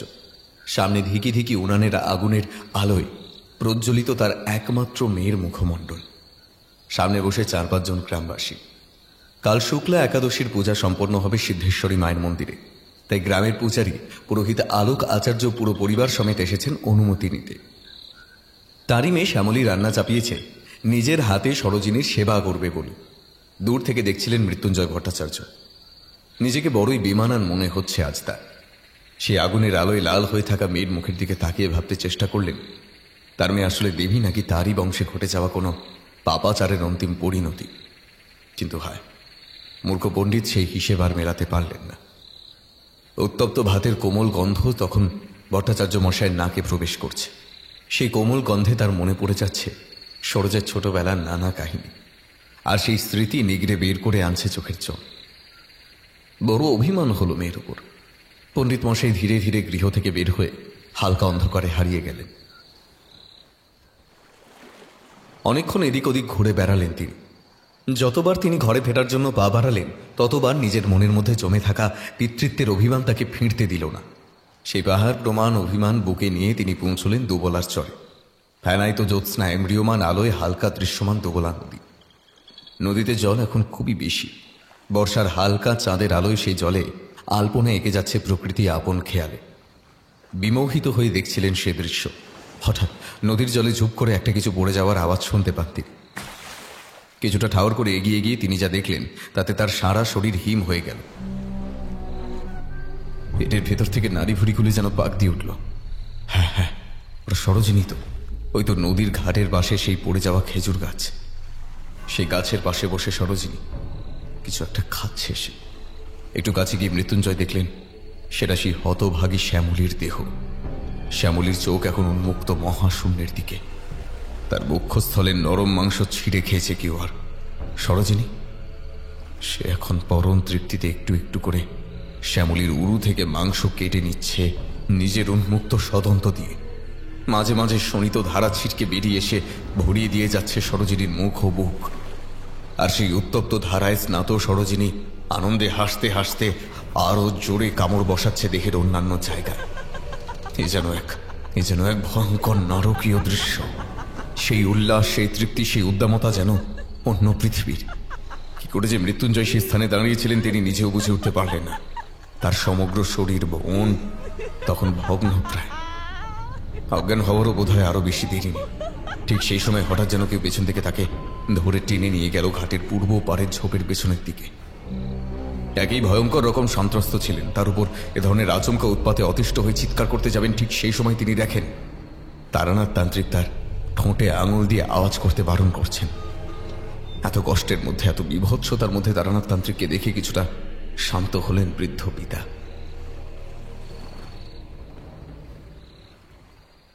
তারানাথ তান্ত্রিক মৃত্যুঞ্জয় ভট্টাচার্যের হাত ধরে তাকে বসালেন নদীর পাড়ে। হালকা চাঁদের আলোয় তারানাথের মুখমণ্ডল এক অপূর্ব শোভা ছড়াচ্ছে। সেই জ্যোতির দিকে তাকিয়ে চোখ বন্ধ করলেন পণ্ডিত। চোখের কোণ থেকে দুফোঁটা জল গড়িয়ে পড়ল নরম ভিজে মাটিতে। সেদিন যজ্ঞের পর ঘটে যাওয়া সকল ঘটনা বর্ণনা করে তারানাথ বললেন, বাবা হওয়া কি মুখের কথা মৃত্যুঞ্জয় বাবু? কখনোই নয়। অনেক পরিশ্রম লাগে বাবা হতে গেলে। একদিকে নিজের সন্তানের ভবিষ্যৎ, অন্যদিকে তাদের সুস্থ স্বাভাবিক রাখা, তাদের জীবনকে সচল করে রাখা, সকল কাজই বাবাদের করতে হয়। আপনিও করেছেন, তাতে আমার কোনো সন্দেহ নেই। কিন্তু বাবা হওয়ার জ্বালা কি জানেন? নিজের সন্তান যখন বিপথে যায়, তখন সেই বাবাকেই সেই সন্তানকে খারাপ পথ থেকে ফিরিয়ে আনতে হয়। আপনিও ফিরিয়ে আনুন। কিন্তু আমার মেয়ে যে আমার থেকে অনেক শক্তিশালী, অনেক দূরে। আমার জন্য কোনো ভালোবাসা যে আর তার মধ্যে অবশিষ্ট নেই। বাবাদের সব থেকে বড় গুণ কি জানেন? আসলে একটা পিতার মধ্যে কখনো অহমিকা থাকে না। সব অহমকে দূরে সরিয়ে চোখ মেলে তাকান, নিজের মেয়েকে নিজের কাছেই পাবেন। কিন্তু কিভাবে? ওই নারকীয় প্রেতাত্মার সাথে আমি কি করে যুদ্ধ করব ঠাকুর মশাই? সকল ক্ষেত্রে যে যুদ্ধই করতে হয় তা আপনাকে কে বলল? যুদ্ধ নয়, যুদ্ধ নয়। আপনি ভালোবেসে যান আপনার মেয়েকে। একটা বাবার এর থেকে বেশি আর কিছু কাজ থাকতেই পারে না। যে ভালোবাসার বন্ধনে নিজের মেয়েকে আপনারা সাথে এতদিন বেঁধে রেখেছেন, সেই বাঁধন কেবল একটা প্রেতাত্মার জন্য আপনি ভেঙে দিচ্ছেন। মনে রাখবেন, ওটা আপনার মেয়ে সরোজিনী। তাকে রক্ষা করার দায়িত্ব আপনারই। আপনার যে যন্ত্রণা বুকে জমে আছে, তার থেকে মুক্তির রাস্তা কেবল ভালোবাসা। আমি তান্ত্রিক, তন্ত্র বুঝি। আপনি পিতা, ভালোবাসা বোঝেন। আমি তান্ত্রিক, তন্ত্র দিয়ে আপনার মেয়েকে ফিরিয়ে আনার চেষ্টা করছি। আপনি বাবা, ভালোবাসা দিয়ে সেই অন্ধকার থেকে নিজের মেয়েকে ফিরিয়ে আনুন। মৃত্যুঞ্জয় উঠে দাঁড়ালেন। তার বুক এখন উন্নত, তার চোখ এখন তৃপ্ত, তার বোধ এখন অবারিত। তিনি শপথ নিলেন তান্ত্রিকের সামনে, আমি আমি আমার জীবন দিয়েও আমার মেয়েকে ফিরিয়ে আনবো। আমার সরোজ শুধু আমারই। দুজনে নিজ নিজ গৃহে প্রত্যাবর্তন করলেন।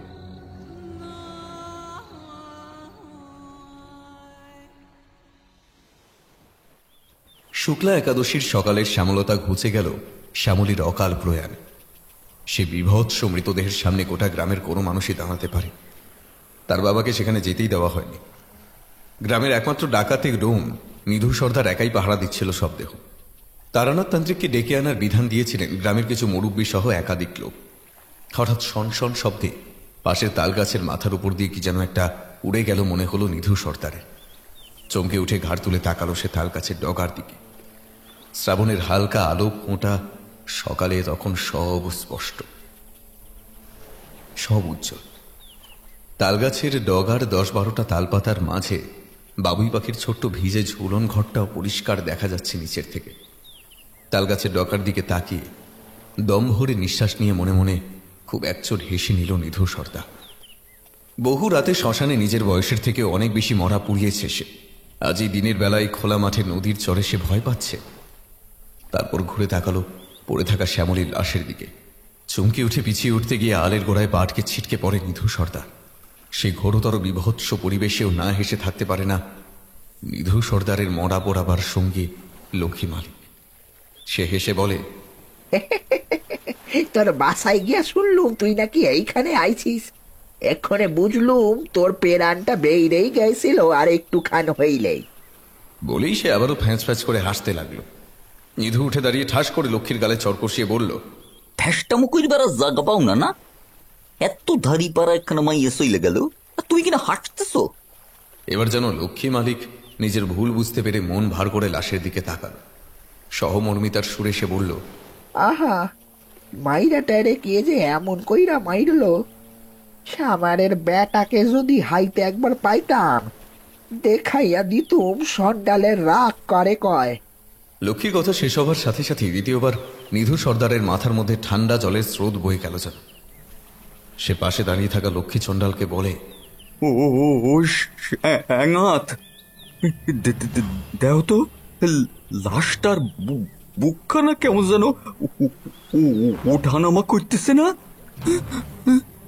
তার শ্যাঙাত একটু কাছে গিয়ে হয়তো বন্ধুর কথা নস্যাৎ করতে চাইল, কিন্তু জীবনের চরম ভুলের মাসুল হয়তো তার এখনো দিতে বাকি ছিল। নিধু সর্দার দিনের উজ্জ্বল আলোয় দেখল শ্যামলীর ভগ্ন অর্ধনগ্ন রক্তে জমার বাঁধা দেহটা থরথর করে কেঁপে উঠল। তারপর তীব্র আক্রোশে চাপটে ধরল লক্ষ্মী চণ্ডালের শরীর। তখন শ্যামলীর হাতের প্রতিটা আঙুলে যেন শলাকার মতো ধারালো নখ। তার মুখ থেকে লাল আরস বেরিয়ে এসে ভিজিয়ে দিয়ে যাচ্ছে লক্ষ্মীর কাঁধ, আর সেই ডান কাঁধের ঠিক পাশ দিয়ে বেরিয়ে আসছে মৃত শ্যামলীর প্রেতাত্মার মুখ। সে ভয়ঙ্কর নরপিশাচকে সামনে রেখে নিধু যেন চিৎকার করতেও ভুলে গেল। সে মুখমণ্ডলের বাম কপাল অন্তর্হিত হয়েছে বহু আগে। সে ক্ষতস্থানের পাশ থেকে মাংসের টুকরো তখনও ঝুলে আছে। চোখের উপর সাদা একটা আস্তরণের মধ্যে যেন নীলচে আভা ঠিকরে বের হচ্ছে। শ্যামলীর অবিন্যস্ত কেশরাশি তখন অজগরের মতো নাগবাসে জড়াচ্ছে লক্ষ্মীকে। সে নৃশংসতার সামনে সাধারণ মানুষের দাঁড়ানোর সাহস হয়তো ছিল না। সেই হেসে শব্দে তীক্ষ্ণতায় চোখ বন্ধ করল নিধু। তার দেহটা মাটিতে খসে পড়ার আগে সে শুধু দেখল সেই পিশাচিনী লক্ষ্মীর দেহটা তার চুলের বাঁধন আটকে সামনের হরিহরদের আমবাগানে নিয়ে প্রবেশ করল।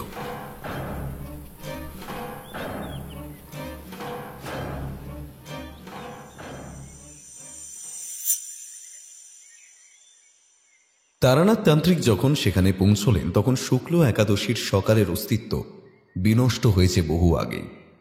সকাল ও দুপুরের এক একনিষ্ঠ সন্ধিক্ষণে হালকা কেশে তারানাথ জানতে চাইলেন, দেহটা কি নিজে অদৃশ্য হয়েছে নাকি কেউ তুলে নিয়ে গেছে? কিন্তু পড়ে থাকা নিধুর নিথর দেহের আর সেই উত্তর দেবার ক্ষমতা ছিল না। অনেক আগেই তার হৃদয়ের অন্তঃস্থিত সকল ভয় দূরীভূত হয়েছে। সে এখন সকল ভয় শঙ্কার অনেক উপরে। তার বাম হস্ত তখনও হয়তো নির্দিষ্ট করেছিল সেই আমবাগানের দিকে। চোখের আতঙ্ক বুঝিয়ে দিয়ে যাচ্ছিল সেই ভয়ঙ্কর বিভীষিকার এক অবর্ণনীয় দৃশ্যের কথা। সেই আমবাগানের থেকে ভেসে আসা বিকট শব্দে আঁতকে ওঠেন তারানাথ নিজে। নিজের উপবীতকে অবলম্বন করে তিনি পা বাড়ান সেই দিকে। হরিহর মোড়লের বাড়ি গ্রামের ঠিক মাঝখানে হলেও তাদের পৈতৃক আমবাগান গ্রামের শেষ দিকে। দিনমানেও সেখানে আলো ছায়ায় এক অদ্ভুত মায়াবী পরিবেশ তৈরি হয়ে আছে। একে শ্রাবণের হালকা আলো ফোটা দিন, তার উপর বড় বড় আম গাছের ডালপালায় সেখানটায় যেন আলোর প্রবেশ নিষেধ। গ্রামের দু একজন ডাকাবুকো মানুষ সাথে চললেন তারানাথ তান্ত্রিক আর তারানাথের বর্তমান ছায়াসঙ্গী বিভূতি। অন্যদিকে তারানাথ তান্ত্রিকের কাছে নিজের কার্য সম্বন্ধে পরিপূর্ণ দিশা পেয়ে মৃত্যুঞ্জয় ভট্টাচার্য বাড়ি ফিরে আসলেন ভোরের প্রথম আলো ফোটার আগেই।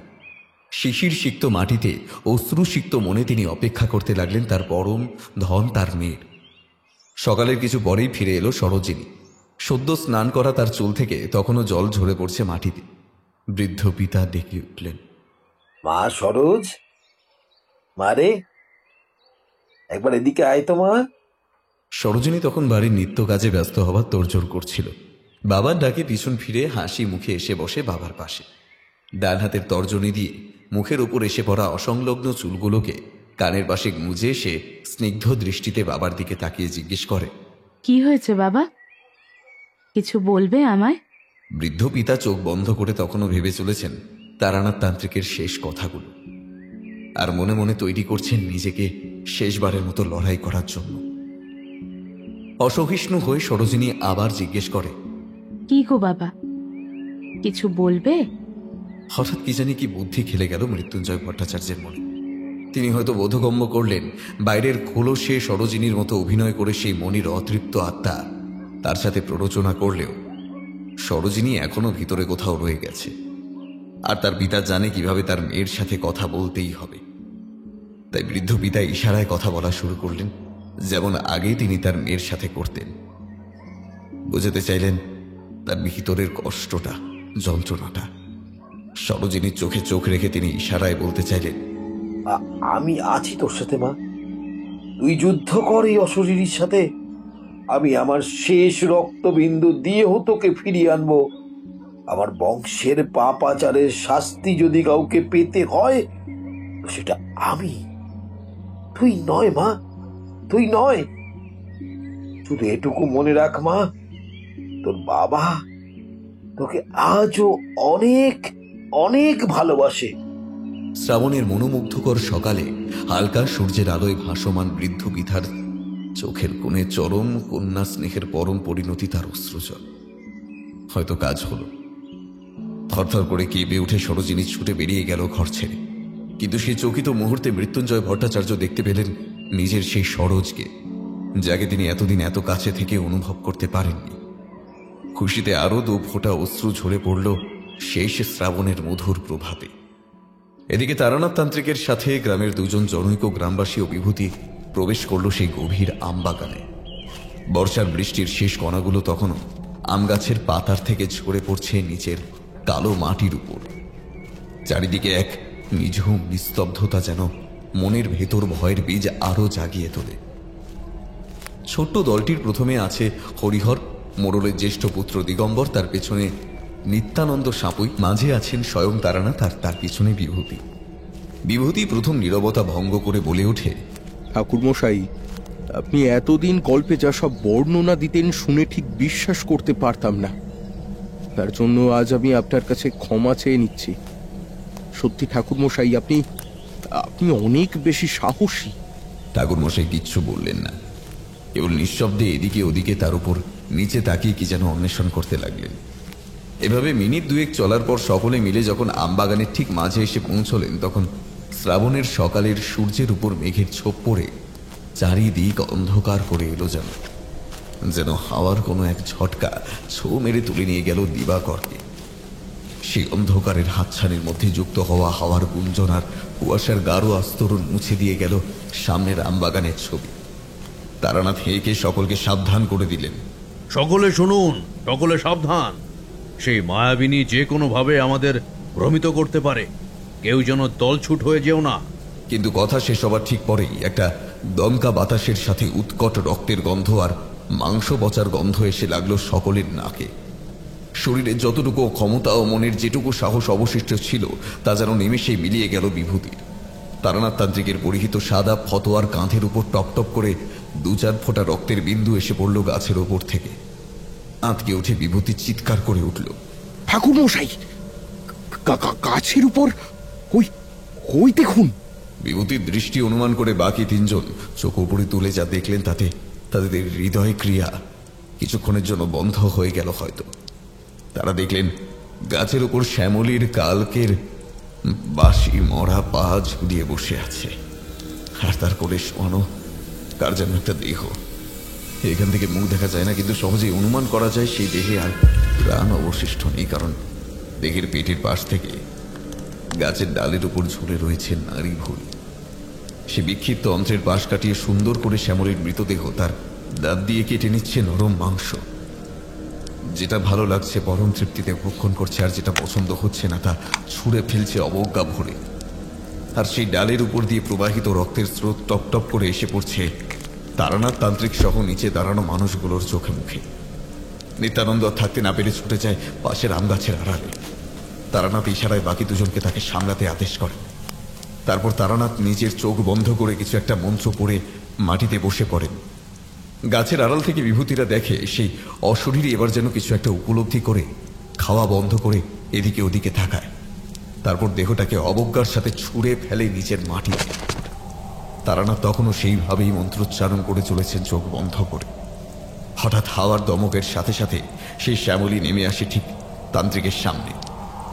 সুবোধ বালকের মতো ধীরে ধীরে বসে পড়ে মাটিতে। তারপর যেমন ছোট ছেলেকে মা গান শুনিয়ে ঘুম পাড়ায়, ঠিক তেমনই শ্যামলীর দেহ ধীরে ধীরে নিস্তেজ হয়ে যেন মাটিতেই ঘুমিয়ে পড়ে তারানাথ তান্ত্রিকের মন্ত্রের সাথে সাথে। তারানাথ তান্ত্রিক গম্ভীর মুখে চোখ খুলে বিভূতিকে ডেকে বলেন, বিভূতি, এই দেহটার সৎকার করা এখনই দরকার। দুটো দেহকেই এখান থেকে নিয়ে গিয়ে গ্রামের লোকেদের দিয়ে দাহ সৎকার করে ফেলো। কথা মতোই কাজ করলেন সেখানে উপস্থিত সকলে। বিভূতিকে তারানাথের কাছে রেখে গ্রামের আরো 2-4 জন লোক এনে দেহ দুটো নিয়ে যাওয়া হয় নিধু সর্দারের কাছে। বাঘের পরম পরিহাসে আজ দাহকর্তায় মৃতদেহের সাথে একসাথে দাহ হয়ে গেল। যখন গ্রামের শ্মশানে 3-3টে চিতা একসাথে জ্বলে উঠল, তখন সন্ধে হতে আর বেশি বাকি নেই। সে জ্বলন্ত চিতার সামনে নিজেকে বড় অসহায়, বড় ক্লান্ত মনে হলো বিভূতির। আর তা মনে হতেই সবার আগে বিভূতির মনে পড়ল ঠাকুর মশাইয়ের কথা। আরে তিনি তো এখানে আসেননি। সে আমবাগানের পর তো ওনার সাথে দেখাই হয়নি বিভূতির। কোথায় গেলেন তিনি? আর দাঁড়াতে পারল না বিভূতি। সে পায়ে পায়ে ছুটে যেতে চাইল। তার এই মুহূর্তের সবচেয়ে ভরসার স্থল তার ঠাকুর মশাইয়ের কাছে।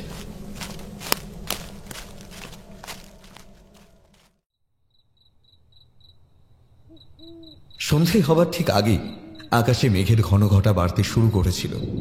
হালকা বিদ্যুৎ চমকের সাথে মেঘের গুরু গুরু যেন বলে যাচ্ছিল আজ কিছু ভয়ঙ্কর ঘটতে চলেছে এই পলাশপুরের মাটিতে। মেঘ মাথায় করে বিভূতি যখন সুবীরেশ বাবুদের বাড়িতে পৌঁছল, তখন সন্ধে হয়ে গেছে।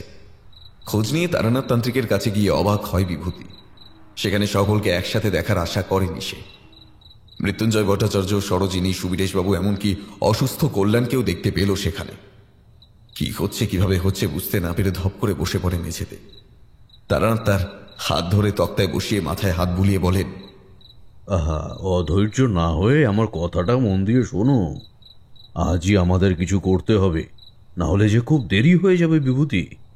আর যদি সেই অশরীরীকে না আটকানো যায়, তাহলে আমি আর কাউকেই বাঁচাতে পারবো না হে, এমনকি তোমাকেও না। চমকে উঠে বিভূতি তাকায় তার ঠাকুর মশাইয়ের দিকে। চোখে সেই প্রচ্ছন্ন বিমোহিত দৃষ্টি নিয়ে তারানাথ আবার শুরু করেন, বাছা, সেই আত্মার সাথে লড়বার শক্তি আমার মধ্যে নেই। আমি পেরে উঠব না এই অসম যুদ্ধে, কিন্তু মনে রেখো, লড়াই আমি ছাড়ব না। আর তাই আমার তোমাদের সকলের সাহায্য চাই। চাই বিশ্বাস, চাই ভরসা, চাই শক্তি। বাধা পেলেন তারানাথ তান্ত্রিক। মৃত্যুঞ্জয় বাবু জিজ্ঞেস করলেন, আপনি কি করতে চান বাবা ঠাকুর? তারানাথ অর্ধ নিমিলিত চোখে বললেন, উদ্গ্রীব বশীকরণ, তারপর অনন্ত স্তম্ভন ও সবশেষে আত্মমুক্তিযজ্ঞ। সকলে শুনে নাও কি করতে হবে তোমাদের। সকলে মনোযোগ সহকারে তারানাথ তান্ত্রিকের দিকে তাকালে। তারানাথ বললেন, যজ্ঞবেদী মোট 3টি ভাগে বিভক্ত থাকবে। প্রতিটি ভাগে একটা করে বড় বৃত্ত ও তার মধ্যে একটি ছোট্ট বৃত্ত তৈরি করতে হবে, ঠিক আছে? 3টি বৃত্তের সীমানা যেন একে অপরের সাথে স্পর্শ করে থাকে, সেটা লক্ষ্য রাখবে। আর যজ্ঞের যা কিছু সামগ্রী আবশ্যক তা আমি তৈরি করে রেখেছি। যা যা সামগ্রী যে যে রূপে ও যে অবস্থায় লেখা আছে, সেই সেই রূপে, অবস্থায় এবং পরিমাণে জোগাড় করে আনতে হবে। আজ রাত 3টের পর এই ঘরের মধ্যে থাকা প্রত্যেক ব্যক্তি যেন মা সিদ্ধেশ্বরীর মন্দিরের সামনে চলে আসে। সবাই বুঝলে তো আমার কথা? অবশেষে তিনি মৃত্যুঞ্জয় ভট্টাচার্যকে ডেকে কিছু একটা বললেন, তা বিভূতি শুনতে পেল না। তবে বর্তমান পরিস্থিতিতে ঠাকুরমশাইয়ের যা গম্ভীর অবস্থা, তাতে কোনো প্রশ্ন করা সমীচীন হবে না। রাতে দুপোষ্টা বৃষ্টি হয়ে ধরন করেছে একটু। জোনাকির হালকা ফুলঝুরির সাথে মাতাল করা ঠান্ডা হাওয়ায় গা ভাসিয়ে চলেছে বিভূতি ও তারানাথ তান্ত্রিক। উদ্দেশ্য পলাশপুরকে মুক্ত করার, গন্তব্য সিদ্ধেশ্বরী মায়ের মন্দির। অবশেষে বোধহয় সেই দিন আগত, যেদিন পলাশপুর হয় মুক্তি পাবে, আর না হয় আরো গভীর অন্ধকারে প্রবেশ করবে। রাত প্রায় 2:30 নাগাদ বিভূতি ও তারানাথ তান্ত্রিক সিদ্ধেশ্বরী মায়ের মন্দিরে পৌঁছে দেখলেন অনেক আগেই সেখানে কল্যাণ ও তার পিতা সুবীরেশ বাবু পৌঁছে গেছেন। একটু দূরে সিদ্ধেশ্বরী মায়ের মন্দির সংলগ্ন চাতালে বসে আছে সরোজিনী। চারিদিকে অন্ধকার ঘন হলেও 4-4টি হ্যাজাকের আলোয় যজ্ঞবিধি সংলগ্ন অংশ বেশ উজ্জ্বল। বিভূতি কিন্তু মৃত্যুঞ্জয় ভট্টাচার্যকে কোথাও দেখতে পেলেন না। সে বিষয়ে তারানাথকে প্রশ্ন করায় তিনি কেবল বললেন, সময় হলে সবাই চলে আসবে। তুমি বেশি চিন্তা না করে আমার সাথে যজ্ঞবেদী সাজাতে হাত লাগাও তো, এসো। অতঃপর কোনো কথা না বলে বিভূতি নিজের কাজে মনোনিবেশ করল। যজ্ঞের সকল আয়োজন সমাপ্ত করে তারানাথ তান্ত্রিক হাঁক দিলেন সুবীরেশবাবুকে। বৃদ্ধ পিতা তখন কল্যাণের জন্য চোখের জলে বুক ভেজাচ্ছিলেন। উঠে চোখ মুছে এসে পৌঁছলেন বিভূতিদের সামনে। লাল চোখে উৎসুক মুখে তাকালেন তারানাথের দিকে। তারানাথ চোখ বুজে বসেছিলেন যজ্ঞবেদীর 3টি বৃত্তের সংযোগস্থলের উপর। তিনি বললেন, এই ভুবনে কেউ এখনো অমর নয় সুবীরেশ বাবু, আপনিও নন, আপনার ছেলেও নয়, আর আমি বা বিভূতি কেউই নই। কিন্তু আমরা মিছে মায়ায় আবদ্ধ হয়ে কেবল আটকেই থাকি, আটকে রাখি। যেমন আজ আপনি আটকে রেখেছেন, আগলে রেখেছেন আপনার সন্তানকে। স্তব্ধ হলেন তান্ত্রিক। মুখ খুললেন সুবীরেশবাবু। কারণ বাবা ঠাকুর, আমি যে বাবা, কি করে চোখের ঠিক বলেছেন, আপনি পিতা। একজন বাবা কি করে চোখের সামনে সন্তানের মৃত্যু দেখবে? কিন্তু আমি যে অপারগ সুবীরেশ বাবু, আমি যে কোনো একজনকেই বাঁচাতে পারি সবার মধ্যে। আজ হয়তো একজন তান্ত্রিক হিসাবে নয়, একজন পিতা, একজন মেয়ের বাবা হিসাবেই বলছি। শুধু বলছি না, অনুভব করছি যে আমি কতটা অসহায় হলে এক বাবা আরেক বাবার কাছে সন্তানের প্রাণ ভিক্ষা করতে পারে। আজকে আমি এতটাই নিঃসহায় যে আমাকে আপনার আর আপনার সন্তানের মধ্যে যে কোনো একজনকে বাঁচতে হচ্ছে। বৃদ্ধ পিতা ধপ করে বসে পড়লেন তারানাথের পায়ের কাছে। তারপর অশ্রু বিগলিত কণ্ঠে বললেন, পৃথিবীর সবচেয়ে কঠিনতম অথচ মধুর বাণ, আমি হাসতে হাসতে আমার ছেলের জন্য আমি জীবন দিয়ে দেবো বাবা ঠাকুর। আপনি শুধু আমার ছেলেকে বাঁচান, আপনি শুধু আমার ছেলেটাকে বাঁচিয়ে দিন আপনি। এই কান্নার মধ্যে ছিল না কোনো আরতি, সে বেদনার মধ্যে ছিল না কোনো অনুশোচনা, সে প্রার্থনার মধ্যে ছিল না ক্লেদ, ছিল কেবল নিবিড় ভালোবাসা, গভীর সন্তান স্নেহ আর পিতৃ হৃদয়ের প্রবল আবেগ। থরথর করে কেঁপে উঠল বিভূতি। এত ভয়ঙ্কর কথা এর আগে কোনো দিনও শোনেনি সে তার ঠাকুর মশাইয়ের থেকে। সেও মাটিতে পড়ে শুধু হয়ে, অন্য কোনো রাস্তা কি নেই ঠাকুর মশাই? কিন্তু ঠাকুর মশাইয়ের চোখ তখন পুনরায় বন্ধ হয়েছে। বিভূতি হাত ঘড়িতে সময় দেখল 3টে বাজতে এখনো 10 মিনিট বাকি। কেমন যেন নিস্তব্ধ, থমথমে পরিবেশ চারিদিকে। আকাশের শেষ প্রান্তে হালকা মেঘের বেণীবন্ধনে বিদ্যুতের চমক বুঝিয়ে দিচ্ছে ঝড় আসছে। সময় বড় বিচিত্র জিনিস। যখন প্রিয় মানুষ, প্রিয় বস্তু সঙ্গে থাকে তখন যেন সময় ঝড়ের বেগে বয়ে যায়। আর যখন প্রিয় বস্তুর অন্বেষণে ব্যাকুল উদগ্র বাসনায় দিন কাটে তখন যেন সেই সময় মন্থর। সে বিচিত্র সময়ের মধ্যে ঘুরপাক খাওয়া মানুষগুলো বুঝতেই পারে না আসলে সময়ই খেলে চলেছে তাদের সাথে। এখানেও বিভূতি বারবার হাতঘড়ির দিকে তাকিয়ে ক্লান্ত হয়ে ক্ষান্ত হল। আর এভাবেই 10 মিনিট পার হতে বিভূতির যেন এক যুগ লাগলো। ঠিক 3টের সময় নীলপরীর আরাধনাকৃত সাধক তারানাথ তান্ত্রিক চোখ খুলে বললেন, তার আসার সময় হয়েছে বিভূতি, সকলকে ঢেকে আনো। বিভূতি আদেশ মতো সকলকে নিয়ে আসলো সেই যজ্ঞবেদীর ঠিক সামনে।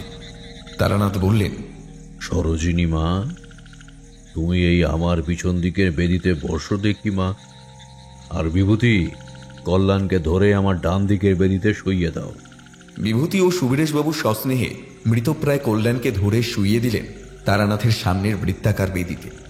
আর সরোজিনী যেন মন্ত্রমুগ্ধের মতো ধীর পায়ে প্রবেশ করল তারানাথের পিছন দিকের বৃত্তাকার বেদিতে। বিভূতি আর সুবীরেশবাবু করজোড়ে দাঁড়িয়ে রইলেন বেদির বাইরে।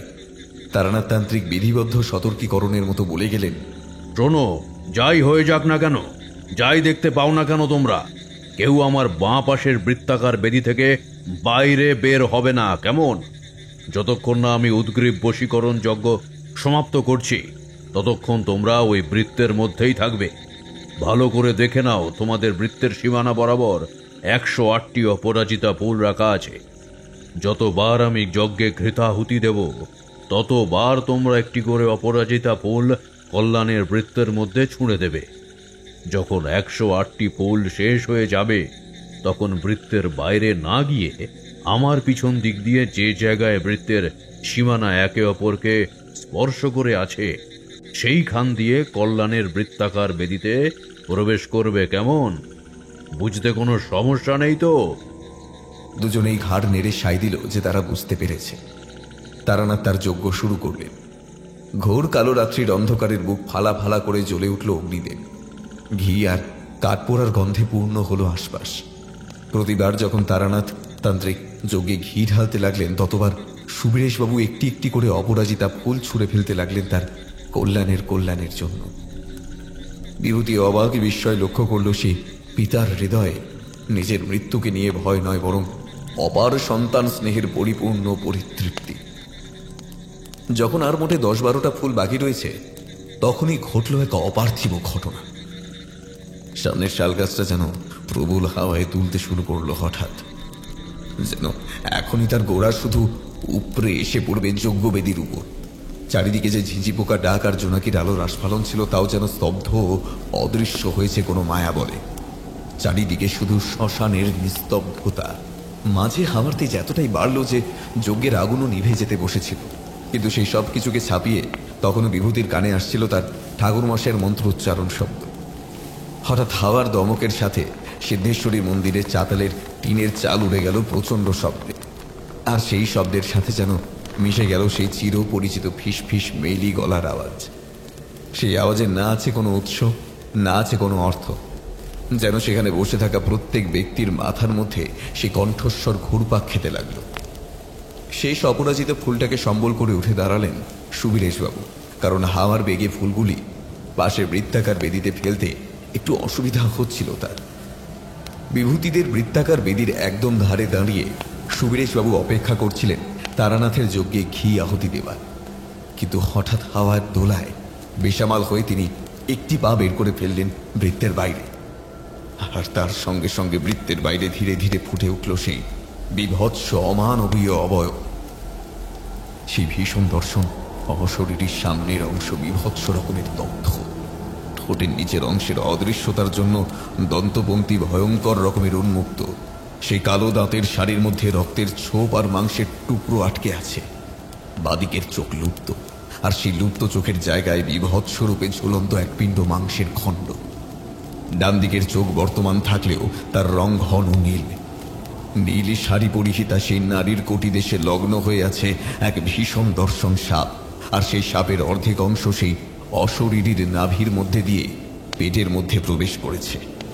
সেই বিভৎস মূর্তির সামনে কিং কর্তব্য বিমূঢ় হয়ে দণ্ডায়মান বিভূতি, আর তার সামনে সেই অশরীরীর পেছনে ভাসমান ডানার মতো তার শাড়ির আঁচল। বিভূতি কাঁপতে কাঁপতে বসে পড়ে চিৎকার করে ওঠে, ঠাকুর মশাই, নীলপরি! ওই দেখুন, নীলপরি! তারানাথ তান্ত্রিক চোখ খুলে দেখেন সুবীরেশবাবুর একটি পা সেই অশরীরী চেপে ধরে আছে তার নখ দিয়ে। ঝরঝর করে রক্ত ঝরে পড়ছে সুবীরেশবাবুর পা দিয়ে। তারানাথ তান্ত্রিক চিৎকার করে ওঠেন, ওই ফুলটা ছুঁড়ে ফেলুন কল্যাণের বেদিতে, তাড়াতাড়ি করুন। বৃদ্ধ তার ভুল বুঝতে পেরে সেই শেষ অপরাজিত ফুল ছুঁড়ে দিলেন কল্যাণের দেহ লক্ষ্য করে। আর সেই ছোড়ার বল প্রয়োগের জন্য তার দেহের বাকি অংশ ছিটকে বেরিয়ে গেল বেদির ভেতর থেকে। শুধু খচ করে একটা শব্দ হলো মাত্র।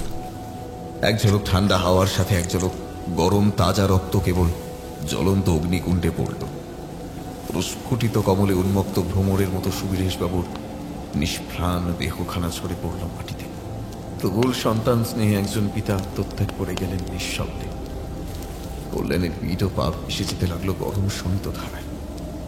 তারানাথ তান্ত্রিক চোখের ইশারায় বিভূতিকে কল্যাণের গণ্ডির মধ্যে চলে আসতে বললেন। বিভূতির হয়তো আর কিছু করারও ছিল না। সে কলের পুতুলের মতো ধীরে ধীরে কল্যাণের পাশে এসে বসল। পারিপার্শ্বিক পরিস্থিতি ও আবহাওয়া যেন একটু শান্ত হলো। সেই হাওয়ার দাপট ও মেরি আওয়াজ এখন নেই, এমনকি সেই অতৃপ্ত অশরীরীও এখন অদৃশ্য। তারানাথ তান্ত্রিক তখন দ্বিতীয় যজ্ঞের জন্য আসর সাজাতে ব্যস্ত। ক্ষিপ্ত হস্তে তিনি অনন্ত স্তম্ভন যজ্ঞের জন্য সমিধার ব্যবস্থা করছেন। কিন্তু বিভূতি মনে তখনও নানা প্রশ্ন উঁকি মেরে যাচ্ছে। যেমন এক, মৃত্যুঞ্জয় ভট্টাচার্য কোথায় গেলেন? দুই, সরোজিনীর মধ্যে যদি অশরীরী থেকে থাকে তাহলে সে এখন বাইরে কেন? তিন, সরোজিনী কিভাবে এত শান্ত হয়ে বসে আছে? আর সর্বশেষ কিন্তু সবচেয়ে বড় প্রশ্ন, ঠাকুর মশাই কি করতে চলেছেন? এত প্রশ্নের মধ্যে আবুডুবু খেতে খেতে সে দেখতে লাগলো ঠাকুর মশাই এবার যজ্ঞ বেদির উপর দাঁড়ালেন। তারপর সিদ্ধেশ্বরী মন্দিরের দিকে তাকিয়ে জোর হাতে প্রণাম করে পিছন ফিরে সেই শাল গাছের দিকে তাকিয়ে কাকে যেন হাত তুলে ডাকলেন। অবাক হয়ে বিভূতি দেখল সেই শাল গাছের পেছন থেকে দুজন লোকের সাথে এগিয়ে আসছেন স্বয়ং মৃত্যুঞ্জয় ভট্টাচার্য। সঙ্গে থাকা মানুষ দুটোকে তখন অন্ধকারে চিনতে না পারলেও এখন দেখে চিনল বিভূতি। আরে এরা তো সেই দুপুরে আমবাগানের মধ্যে যাওয়া দিগম্বর ও নিত্যানন্দ।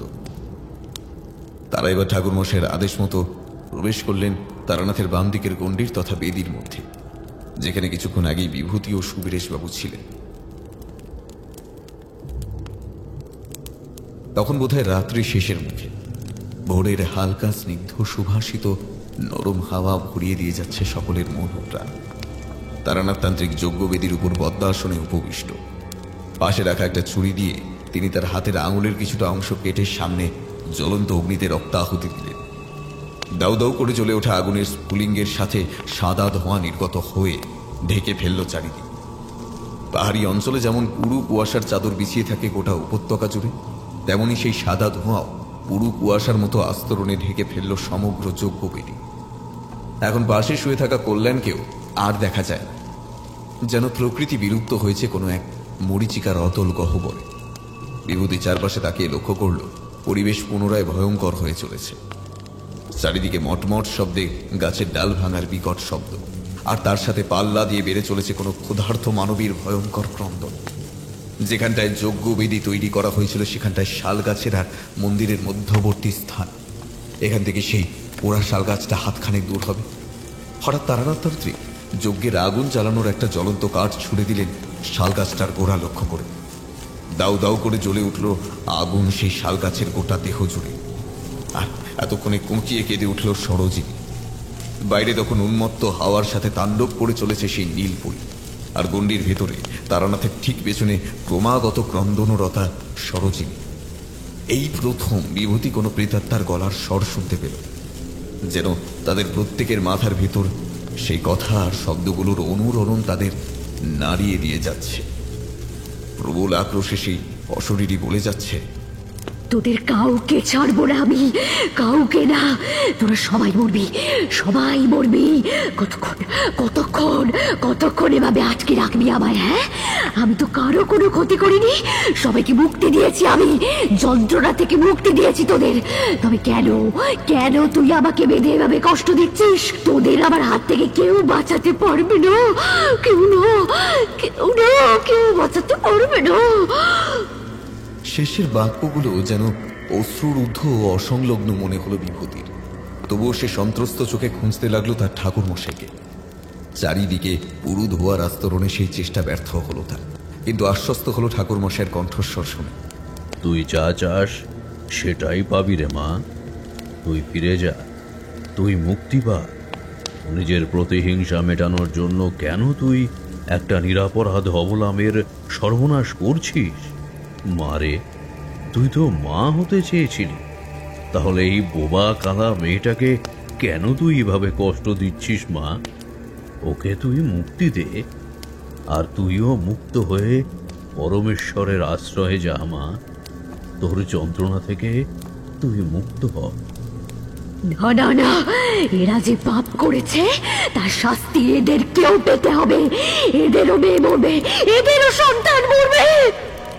কিন্তু কিভাবে?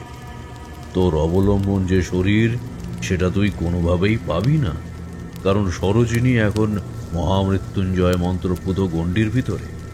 তোর এই হত্যা লীলা বজায় রাখার জন্য তো দেহ দরকার, সেটা পাবি কোথায়?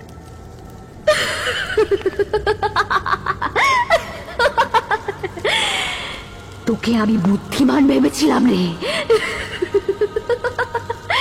তোকে আমি বুদ্ধিমান ভেবেছিলাম, কিন্তু এখন দেখছি তুই তো আমার গ্রামের ওই বাসন্যগুলোর থেকেও বোকা। ওরে মূর্খ, সরোজিনী আমার অবলম্বন নয়, অবলম্বন নয়, ও আমার দাসী। আমি যা বলবো ও তাই করবে রে, তাই করবে। দেখবি দেখবি দেখবি দেখবি তোরা, তবে দেখ। বিভূতি সহ সকলে দেখল শালগাছের আগুনের হলুদ শিখা ছাপিয়ে সমগ্র জায়গাটা যেন ঘন নীল আলোয় পূর্ণ হল। কি ভীষণ নীল, যেন চোখের ভেতর দিয়ে ভিতরে ঢুকে লাল রক্তটাও নীল করে দিচ্ছে। সেই অশরীরী আবার বলে উঠল, সরোজিনী, মায়ের আদেশে উঠে গন্ডির বাইরে আয়। মা যে তোকে ডাকছে রে, আয় আয়। সেই ডাকে কোনো মাধুরতা ছিল না, না ছিল এক সুনিবিড় আচ্ছন্নতা, যা বিভোর করে তুলল সরোজিনীকে। সে মাথা তুলে তাকালো বাইরের দিকে, তারপর উঠে দাঁড়ালো। কিন্তু বাইরে বেরোবার চেষ্টা করতেই তারানাথ বলে উঠল, মৃত্যুঞ্জয় বাবু, এবার সবকিছু আপনার হাতে। নিজের মেয়েকে কাছে ডেকে আনুন। মৃত্যুঞ্জয় হয়তো তৈরি হয়েছিলেন। তিনি এক লাফে বাম দিকের গণ্ডি থেকে তার মেয়ের গণ্ডির মধ্যে প্রবেশ করে হাত নেড়ে ইশারায় বোঝালেন, আর মুখে কেবল বলতে লাগলেন, মারে, এই বুড়ো বাপটাকে ছেড়ে চলে যাবি মা? আমি যে পেছে মরে থাকবো তুই না থাকলে। আমার ঘর, আমার ঠাকুর সব যে মিথ্যে হয়ে যাবে মা। কি হবে তোর কথা বলে? কি বা লাভ হবে শুনে? এই জগতে কেউ না ভালো কিছু শুনতে চায় আর না বলতে চায়। তার থেকে তুই আমার কাছে আমার অবলা মেয়ে হয়ে থেকে যা মা। আমি যে তোকে খুব ভালোবাসি রে মা, খুব ভালোবাসি। হয়তো সেই স্থানের মাহাত্ম্য কিংবা ভালোবাসার অপূর্ব জাদুতে হঠাৎ সরোজিনীর বোধোদয় হলো যেন। সে মুখে কিছু বলতে পারল না, কিন্তু তার দুই চোখ দিয়ে ঝরে পড়া জল বুঝিয়ে দিল সে আর ফিরতে চায় না সেই অশরীরীর কাছে। সে বুঝতে পেরেছে কথা বলার চেয়ে না বলার গুরুত্ব আরো বেশি। বুঝতে পেরেছে তার বাবার ভালোবাসা শোনা যায় না, শুধু অনুভব করেই আনন্দ পাওয়া যায়। পিতা ও কন্যার স্নেহ ঘন আলিঙ্গনে পরিপূর্ণ হলো সমগ্র সিদ্ধেশ্বরী তলা। বিভূতি কিছুক্ষণের জন্য ভুলেই গিয়েছিল সে নীলপরীর কথা, সে ভয়ঙ্কর হত্যা লীলার কথা। কিন্তু এখনো যে অনেক পথ বাকি, অনেক কাজ বাকি। এবার আক্রোশের সাথে সেই নীলপরী বলে উঠল, তোর এত বড় সাহস, তুই আমার দাসীকে আমার কাছ থেকে কেড়ে নিলি? তুই কি ওই গন্ডি থেকে কোনোদিনও বের হবি না রে? তখন তোদেরকে কে বাঁচাবে? কিন্তু দিনের আলোয় মানুষের শরীর ছাড়া তুই থাকবি কেমন করে রে পাগলি? হ্যাঁ, তাই তো বলছি, তোর জারিজুরি শেষ। নিজের ক্রোধ ও প্রতিহিংসা ভুলে মুক্তি নে। তারানাথ তান্ত্রিক এবার হাসতে হাসতে বললেন, কিন্তু কথায় আছে না, দুর্জনের ছলের অভাব হয় না। ঠিক সেই দুর্জনের মতো সেই অশরীরী অদৃশ্য হলো সকলের সামনে থেকে। কুয়াশা সরতে শুরু করলো। দৃশ্যমান হলো সেই জ্বলন্ত শাল গাছ, সেই সিদ্ধেশ্বরী মন্দির। হাঁপ ছেড়ে বাঁচলেন সকলে। দিগম্বর বলে উঠলেন, যাক বাবা ঠাউর, সকলে বাঁচলুম গো। পলাশপুর এ যাত্রায় রক্ষে পেল। তারানাথ তান্ত্রিকের মুখ তখনও গম্ভীর। ভোর হতে আর বেশি দেরি নেই। সকলের গণ্ডির সীমানায় দাঁড়িয়ে তান্ত্রিকের আদেশের অপেক্ষা করছেন। নিত্যানন্দের ও বিভূতির ঠিক পায়ের সামনে পড়ে আছে যথাক্রমে সুবীরেশ বাবু ও কল্যাণের দেহ। একজনের উৎসর্গীকৃত প্রাণ সঞ্চারিত হচ্ছে অন্যজনের দেহে। কিন্তু একই সুবীরেশ বাবুর মুন্ডহীন দেহের হাত পাগুলো এরকম নড়ছে কেন? চারটি হ্যাজাকের মধ্যে দূরের দুটি নিভে গেছে অনেকক্ষণ আগে। সামনের হ্যাজাকের তীব্র আলোয় স্পষ্ট প্রতীয়মান হচ্ছে সেই নড়াচড়া। সকলকে অবাক করে অকস্মাৎ সেই মুন্ডহীন ধরটি উঠে বসলো সকলের সামনে। তারপর উঠে দাঁড়িয়ে হাত দিয়ে কানামাছি খেলার মতো খুঁজতে লাগলো নিজের মাথাটা, যেন সেটা পুনরায় জায়গায় সংস্থাপন করে ঠিক করে নেবে সব। তারানাথ তান্ত্রিকের চিৎকার শুনতে পেলেন সকলে। তিনি চিৎকার করে বলছেন, বিভূতি, দিগম্বর, তাড়াতাড়ি দেহটাকে ধরে আগুনে নিয়ে ফেলো। আর নিত্যানন্দ, তুমি সুবীরেশ বাবুর মাথাটা নিয়ে যাও। একসাথে আগুনে ফেলবে কিন্তু, কেমন? আমি এখানে শেষ যজ্ঞের কাজটা সমাধা করে ফেলি। বিভূতি টের পেল ঠাকুরমশাই ওনার তৃতীয় যজ্ঞ তথা আত্মা মুক্তি যজ্ঞ শুরু করবেন। একদিকে দিগম্বর ও বিভূতি প্রচণ্ড আক্রোশে হাত পা ছুটতে থাকা মুন্ডহীন দেহ নিয়ে, অপরদিকে নিত্যানন্দ সেই কাটা মুন্ডুটাকে দু হাতে তুলে ছুড় দিল সেই শাল গাছের তলদেশের প্রজ্বলিত অগ্নিকুণ্ডের দিকে। সুবীরেশ বাবুর সেই মুন্ডহীন দেহ থেকে তখনও বয়ে চলা অবিরাম রক্তস্রোত ভিজিয়ে দিয়ে যাচ্ছে বিভূতির মুখ ও দেহ। রক্তের ভ্যাপসানি গন্ধে দাঁতে দাঁত চেপে বিভূতি পৌঁছল সেই শাল গাছের কাছে। নিত্যানন্দ মৃতপ্রায়ের মতো সুবীরেশ বাবুর কাটা মুন্ডুটা অবিশ্বাসের মতো ধরে দাঁড়িয়ে আছে অগ্নিকুণ্ডের পাশে। সে মুন্ডু তখন কথা বলে চলেছে অবিরাম। কর্কশ কণ্ঠে সে বলে চলেছে, আরে পাপিষ্ঠ, ওরে অধম, আমায় কে মুক্তি দেবে? আমার উপর আস্থা রাখা সে মানুষগুলোর বিশ্বাসের চর্চে তোর তোর ওই ভগবানের থেকেও বেশি। আমাকে তুই মুক্তি দিতে পারবি না রে, পারবি না। বিভূতি তারানাথের কথা মতো চোখের ইশারা করে নিত্যানন্দকে বুঝিয়ে দিল যে সময় আগত, এবার দ্বিখণ্ডিত দেহটাকে আগুনে সমর্পণ করা উচিত। সকলে একসাথে দেহ আর মুন্ডটাকে আগুনে ছুড়ে দিল। মুহূর্তের মধ্যে আগুনের রূপ পাল্টে তা পরিণত হলো ঘন নীল বর্ণের। চারিদিক থেকে একটা ঠান্ডা দমকা হাওয়া ছুটে এসে কাঁপিয়ে দিয়ে গেল বিভূতিদের। শিউরে উঠে তারা ঘুরে তাকালেন তারানাথ তান্ত্রিকের দিকে। তিনি তখন দণ্ডায়মান যজ্ঞবেদীর উপর, তার বাম হস্তে একটি পাত্রে সম্ভবত ধুনো, ডান হাতে তিনি ধুনো নিয়ে যজ্ঞের অগ্নিতে আহুতি দিচ্ছেন অল্প অল্প, আর সেই ধুনো আগুনে পড়ে আগুনের লেলিহান শিখাকে জাগ্রত করছে শত গুণে। এরপর তান্ত্রিক বলতে শুরু করলেন, মণিকাঞ্চন, তোমার মুক্তি হোক। এই পরমেশ্বরকে সাক্ষী রেখে আমি তোমায় আদেশ করছি, তুমি সেই পরমাত্মায় বিলীন হয়ে নিজের শেষ কার্য সমাপ্ত করো। যে ঈশ্বর তোমার সৃষ্টিকর্তা, সেই ঈশ্বরের কাছে তুমি ফিরে যাও মা, ফিরে যাও। সেই পরম প্রেমময় তোমাকে আহ্বান জানাচ্ছেন, তুমি সেইটাকে সাড়া দিয়ে নিজের স্বীয় স্থানে ফিরে যাও মা। আমি মাতু বাগলির একনিষ্ঠ সাধক তারানাথ তোমায় আদেশ দিচ্ছি, তুমি মুক্ত হও, তুমি মুক্ত হও। বিভূতি যেন হঠাৎ নিজের পিছনের প্রজ্বলিত অগ্নিকুণ্ডের মধ্যে কিছু একটা খচমচ আওয়াজ শুনতে পেল। পেছনে ফিরে তাকিয়ে বিভূতি সহ সকলের হৃৎপিণ্ড যেন স্তব্ধ হয়ে গেল। হে কি, সে প্রজ্বলিত অগ্নিকুণ্ডের মধ্যে থেকে বেরিয়ে আসার চেষ্টা করছে সুবীরেশ বাবুর অর্ধদগ্ধ দেহটা। সে মুন্ডহীন দেহের চামড়া তখন পুড়ে মাংসের ও হাড়ের চিহ্ন ফুটে উঠেছে। মাংস পোড়ার কটু গন্ধ চারিদিকে ছড়িয়ে পড়েছে, কিন্তু আগুনের প্রচণ্ড উত্তাপ ও লেলিহান শিখার মাঝে পড়ে সেই দেহ তখন টাল খেয়ে চলেছে অবিরত। হঠাৎ সেই অগ্নিকুণ্ডের মাঝখান থেকে সুবীরেশ বাবুর কাটা মুন্ডু কথা বলে উঠল, তোরা ভুল করেছিস, মহা ভুল করেছিস, এর শাস্তি তোদের পেতেই হবে। মারে, শকুন যত ওপরেই উড়ুক না কেন, সে কিও কোনো হাঁস হতে পারে রে মা? পারে না। তুইও কিছু মানুষের উপকার করে তাদের আস্থা, তাদের বিশ্বাস অর্জন করলেও ভগবানের প্রতি সাধারণ মানুষের আস্থাকে হারাতে পারবি না রে মা, পারবি না। তুই আর নিজেকে কষ্ট দিস না, তুই শান্ত হ। আমি পঞ্চ মহাভূতকে সাক্ষী রেখে তোকে আদেশ দিচ্ছি, আজ সূর্যোদয়ের সাথে সাথে তোর বিদগ্ধ আত্মা অন্তরিক্ষে বিলীন হয়ে যাক। তোর মুক্তি আগত মা, তোর মুক্তি আগত। তুই আর বিমুখ হয়ে থাকতে পারবি না। ইহলোকে তোর কাজের সমাধা হয়েছে, তুই এখন পরলোকে গমন কর মা, গমন কর। এই বলে তারানাথ এক মুঠো ধুনো পুনরায় যজ্ঞের আগুনে সমর্পণ করে চোখ বন্ধ করে মহামৃত্যুঞ্জয় মন্ত্র জপ করতে শুরু করলেন। আর এদিকে পারিপার্শ্বিক পরিবেশে এক অপূর্ব পরিবর্তন ঘটে গেল। ধীরে ধীরে পূর্ব আকাশে লাল আলোর ছটা ছড়িয়ে অরুণোদয় হল।